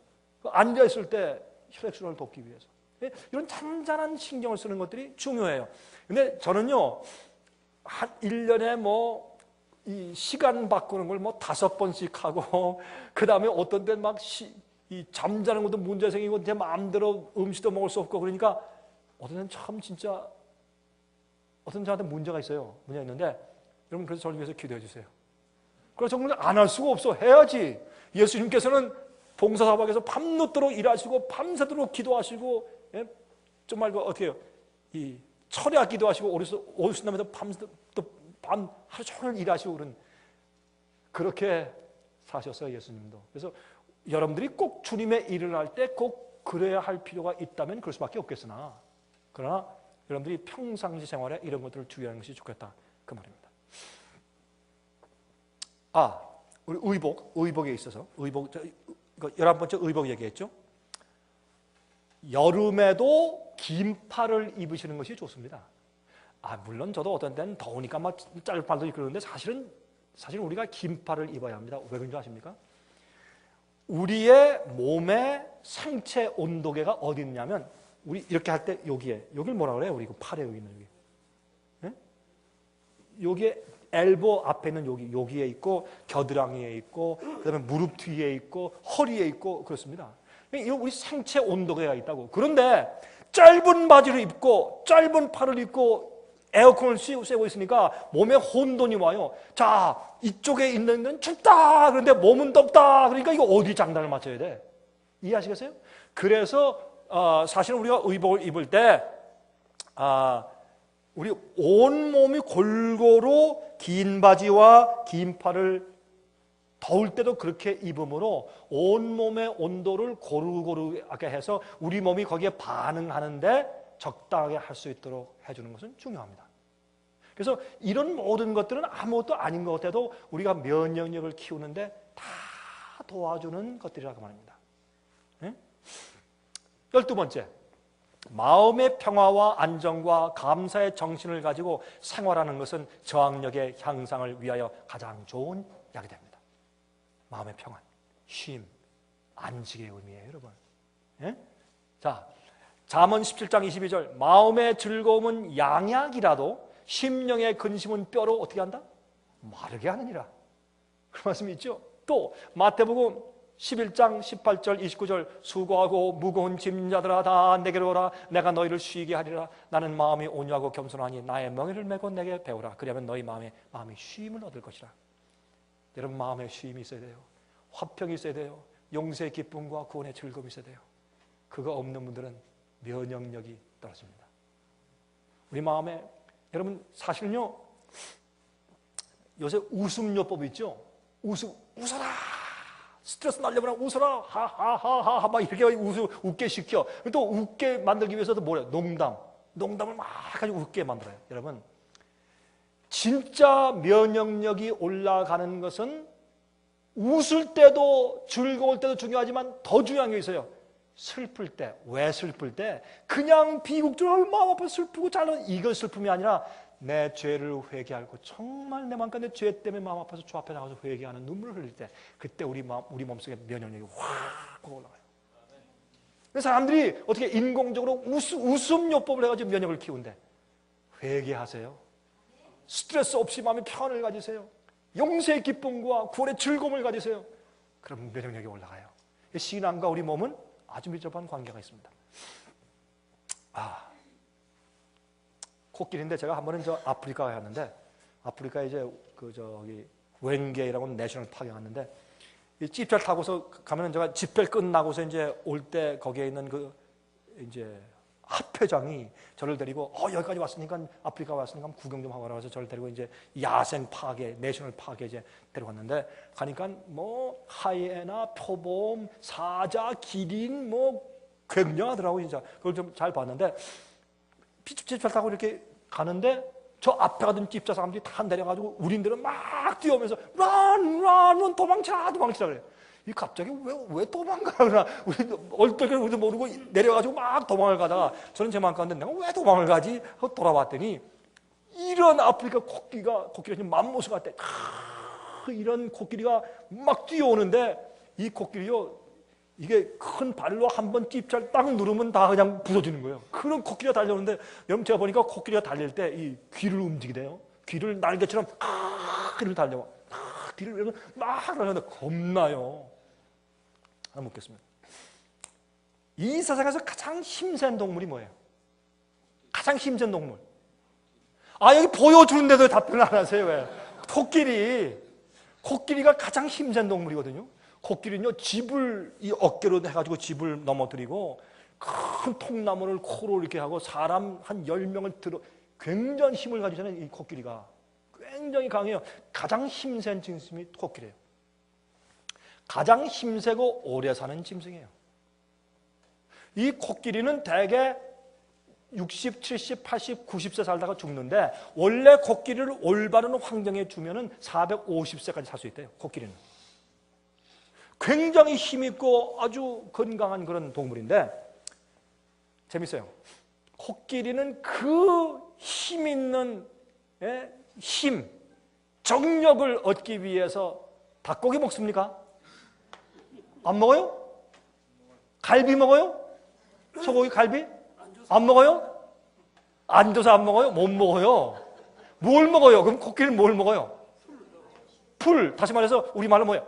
영어로 샐러드를 먹고 살아요. 샐러드만 먹고 살아요. 맞습니까? 코끼리는 샐러드만 먹어요. 나뭇잎, 풀, 채소만 먹어요. 참 이상해. 그런데 단백질이 없으면 안 되는데 단백질을 어디서, 단백질이 있어야 근육이 생기고 힘이 생기고 또 성장하잖아요. 단백질 없으면 안 되잖아요. 그러면 단백질을 안 먹는데 어떻게 저렇게 크냐고. 예? 참 이상하잖아요.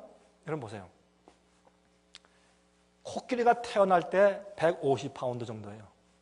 4년 후에 2000파운드가 돼요. 그러면 4년 만에 1850파운드가 늘었는데 그 단백질을 어디서 얻냐 말이에요. 이건 이해가 안 되는 거 아니에요? 여러분, 하나님의 창조주의 솜씨를 보세요. 풀, 나뭇잎사기, 채소 속에 무엇이 있느냐? 아미노산이 있어요. 채소 아미노산이 있어요. 그것을 이 코끼리가 먹고 코끼리의 간에서 그것을 단백질로 바꿔줘요. 아시겠어요? 그래서 크고 힘이 있는 것이에요. 장세, 채소, 샐러드 먹고 이렇게 힘이 장사가 되는 것이에요. 우리는요, 갈비 먹어야지 힘쓰는 줄 알아요. 잘못된 생각이요. 그렇게 먹음으로 우리의 면역력을 낮추는 거예요. 왜 앞으로 이렇게 신종플루 오면 사람들이 그렇게 많이 앞으로 죽을 것인가? 면역력이 낮아서 그런 거예요. 다른 게 아니라. 이게 잘못된 생각이에요. 하나님은 원래부터 그렇게 음식을 먹으라고 아담과 해를 창조하시고서 이제부터 내가 어떻게 이 동물들의 이름을 지어라. 이제부터 호랑이부터 잡아먹어라. 그렇게 안 했단 말이에요. 그렇죠? 견과류, 과실, 채소, 씨 맺는 채소 이런 것들 먹으라고 하셨지. 그게 에덴 동산의 음식 아니에요? 곡류들, 각종 곡류들 먹으라고 그렇게 하나님께서 말씀하셨지. 왜? 그게 우리가 충분하기 때문에 그래요.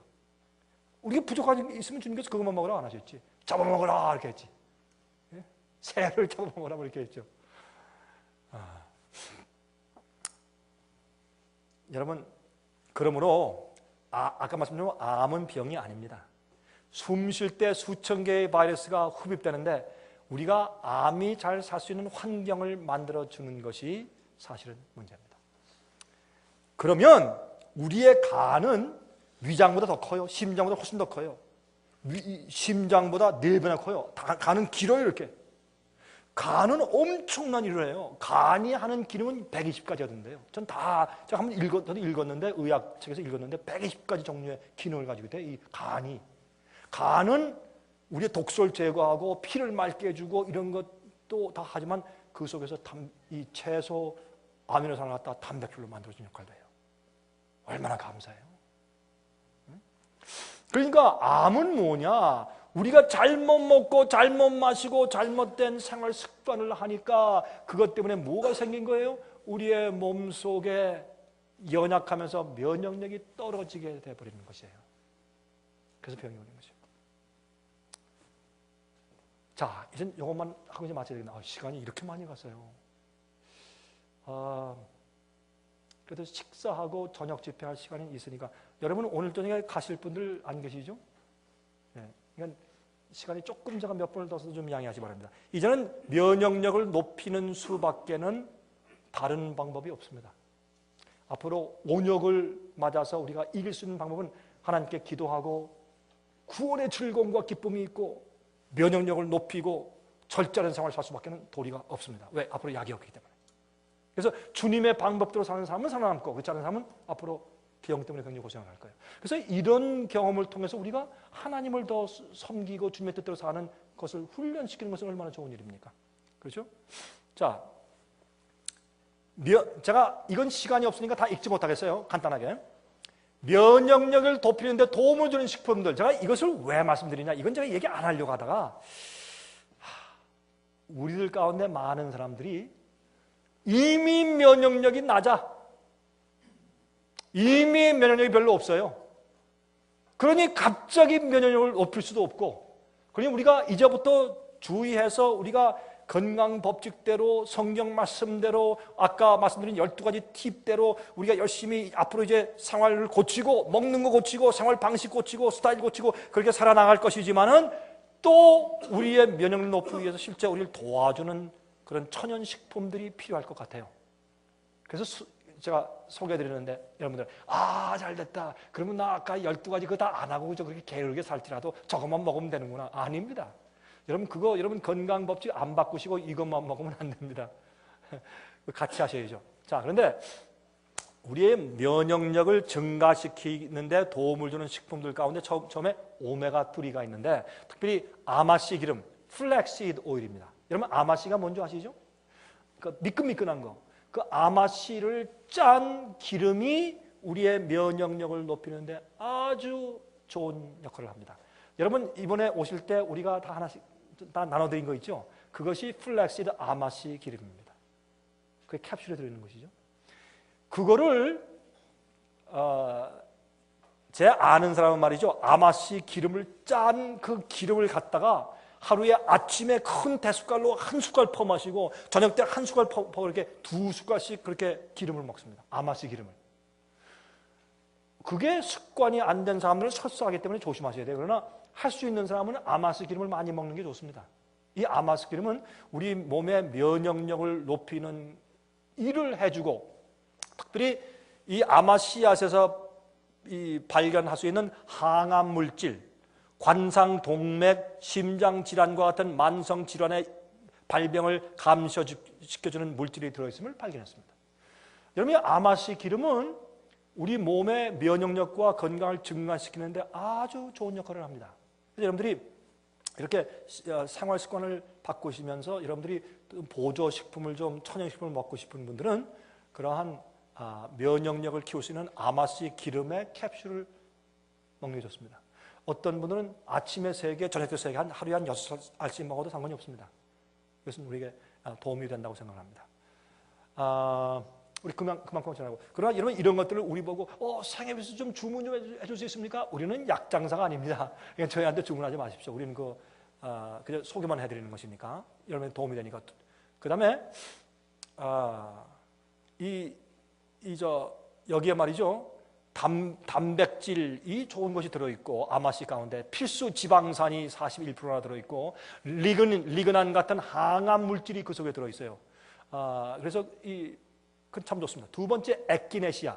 에키네시아라고 하는 것은 약초의 종류인데 약초를 가른 것인데 여러분 감기 기운 있을 때 따끈한 물에다 에키네시아 그 가루를 갖다가 좀 퍼가지고 이렇게 잠궈 놓으면 거기에 노릇스름한 그 물이 이렇게 떠요. 물이 배어 나와요. 그러면 그 쇠에서 물어 나온 그 물 가지고 이렇게 이 가글을 자꾸 하면 감기에 아주 좋습니다. 그래서 이 에키네시아라는 것은 바이러스와 곰팡이와 박테리아의 침입을 막아주고 면역세포의 활동을 도와줍니다. 특히 호흡기에 좋습니다. 그래서 저는 이 감기 같은 것이 걸린다 할 경우에는 저는 에키네시아하고 그다음에 골든 실 루츠 같은 걸 저는 이렇게 캡슐 좀 많이 먹습니다. 저는 그 습관이 돼가지고 감기 기운 조금 생긴다 할 때 그런 거 갖다가 몇 번 계속 이렇게 한 서너 시간마다 한 4알씩 막 그냥 5알씩 이렇게 막 집어 먹으면 딱 끊어져요. 없어져요. 굉장히 좋습니다. 골든실도 아주 좋습니다. 골든실도 액기스 같은 약초의 가루죠. 네 번째, 비타민 C를 많이 먹는 게 좋습니다. 여러분들 우리 면역을 키우기 위해서 비타민 C를 먹는데 어떤 때는 하루에 한 3,000mg씩 그렇게 많이씩 먹어도 상관없습니다. 그래서 이 비타민 C는 우리 몸에서 생성이 안 됩니다. 어떤 의사의 말에 의하면 원래 우리의 간에서 비타민 C를 만들었었던 것 같은데 이제는 우리 몸에서 비타민 C가 생성이 안 된답니다. 그래서 비타민 C를 많이 먹어주는 것은 좋습니다. 우리 몸에. 이제 그만해야 되겠네. 또 마늘 우리 몸에 좋다 그랬죠? 이왕 또 다 끝났어요. 제가 이렇게 말씀드린 건 간단하게 줄여서 말씀드렸지만은 이제 끝으로 우리가 앞으로 이런 온역에 대비할 수 있는 것은 약이 아닙니다. 우리 신앙과 용서와 기쁨, 구원의 확신, 평안, 주님께 짐을 다 드리고 얻는 마음의 평안, 쉼, 안식, 그 다음에 우리 생활 습관을 바꾸고 먹고 마시는 것을 바꾸고 그 다음에 필요하다면 이런 천연적인 보조식품을 우리가 섭취하는 것입니다. 이렇게 해서 여러분들이 하나님의 은혜와 축복으로 몸까지 건강해서 신종플루에 안 걸리시길 바랍니다. 잠깐 기도합시다. 자비하신 아버지, 주의 은혜를 감사합니다. 우리가 신앙만 좋을 뿐더러 우리 몸이 주 앞에 헌신하고 굴복해야 될 것을 다시 배웠습니다. 저희를 도와주시옵소서. 주께서 우리의 생체에 신체적으로 만든 원칙과 법칙대로 따라 살도록 도와주시고 우리 마음의 육신의 정욕과 식욕대로 살지 아니하고 절제하며 살 수 있도록 해주시고 거룩한 하늘의 영원한 면류관 받을 때까지 주 앞에 신실하게 도와주시고 또 주 앞에 기도하는 것은 우리 가운데 연약한 자들이 있습니다. 면역력이 낮은 자들이 있습니다. 주님 도와주시옵소서. 이번에 어려운 병들에 걸려서 고통당하지 않게 붙들어 주시옵소서. 하나님의 자비와 은혜가 필요합니다. 저를 도와주시고 살아계신 예수 그리스도 이름으로 간절하게 기도합니다.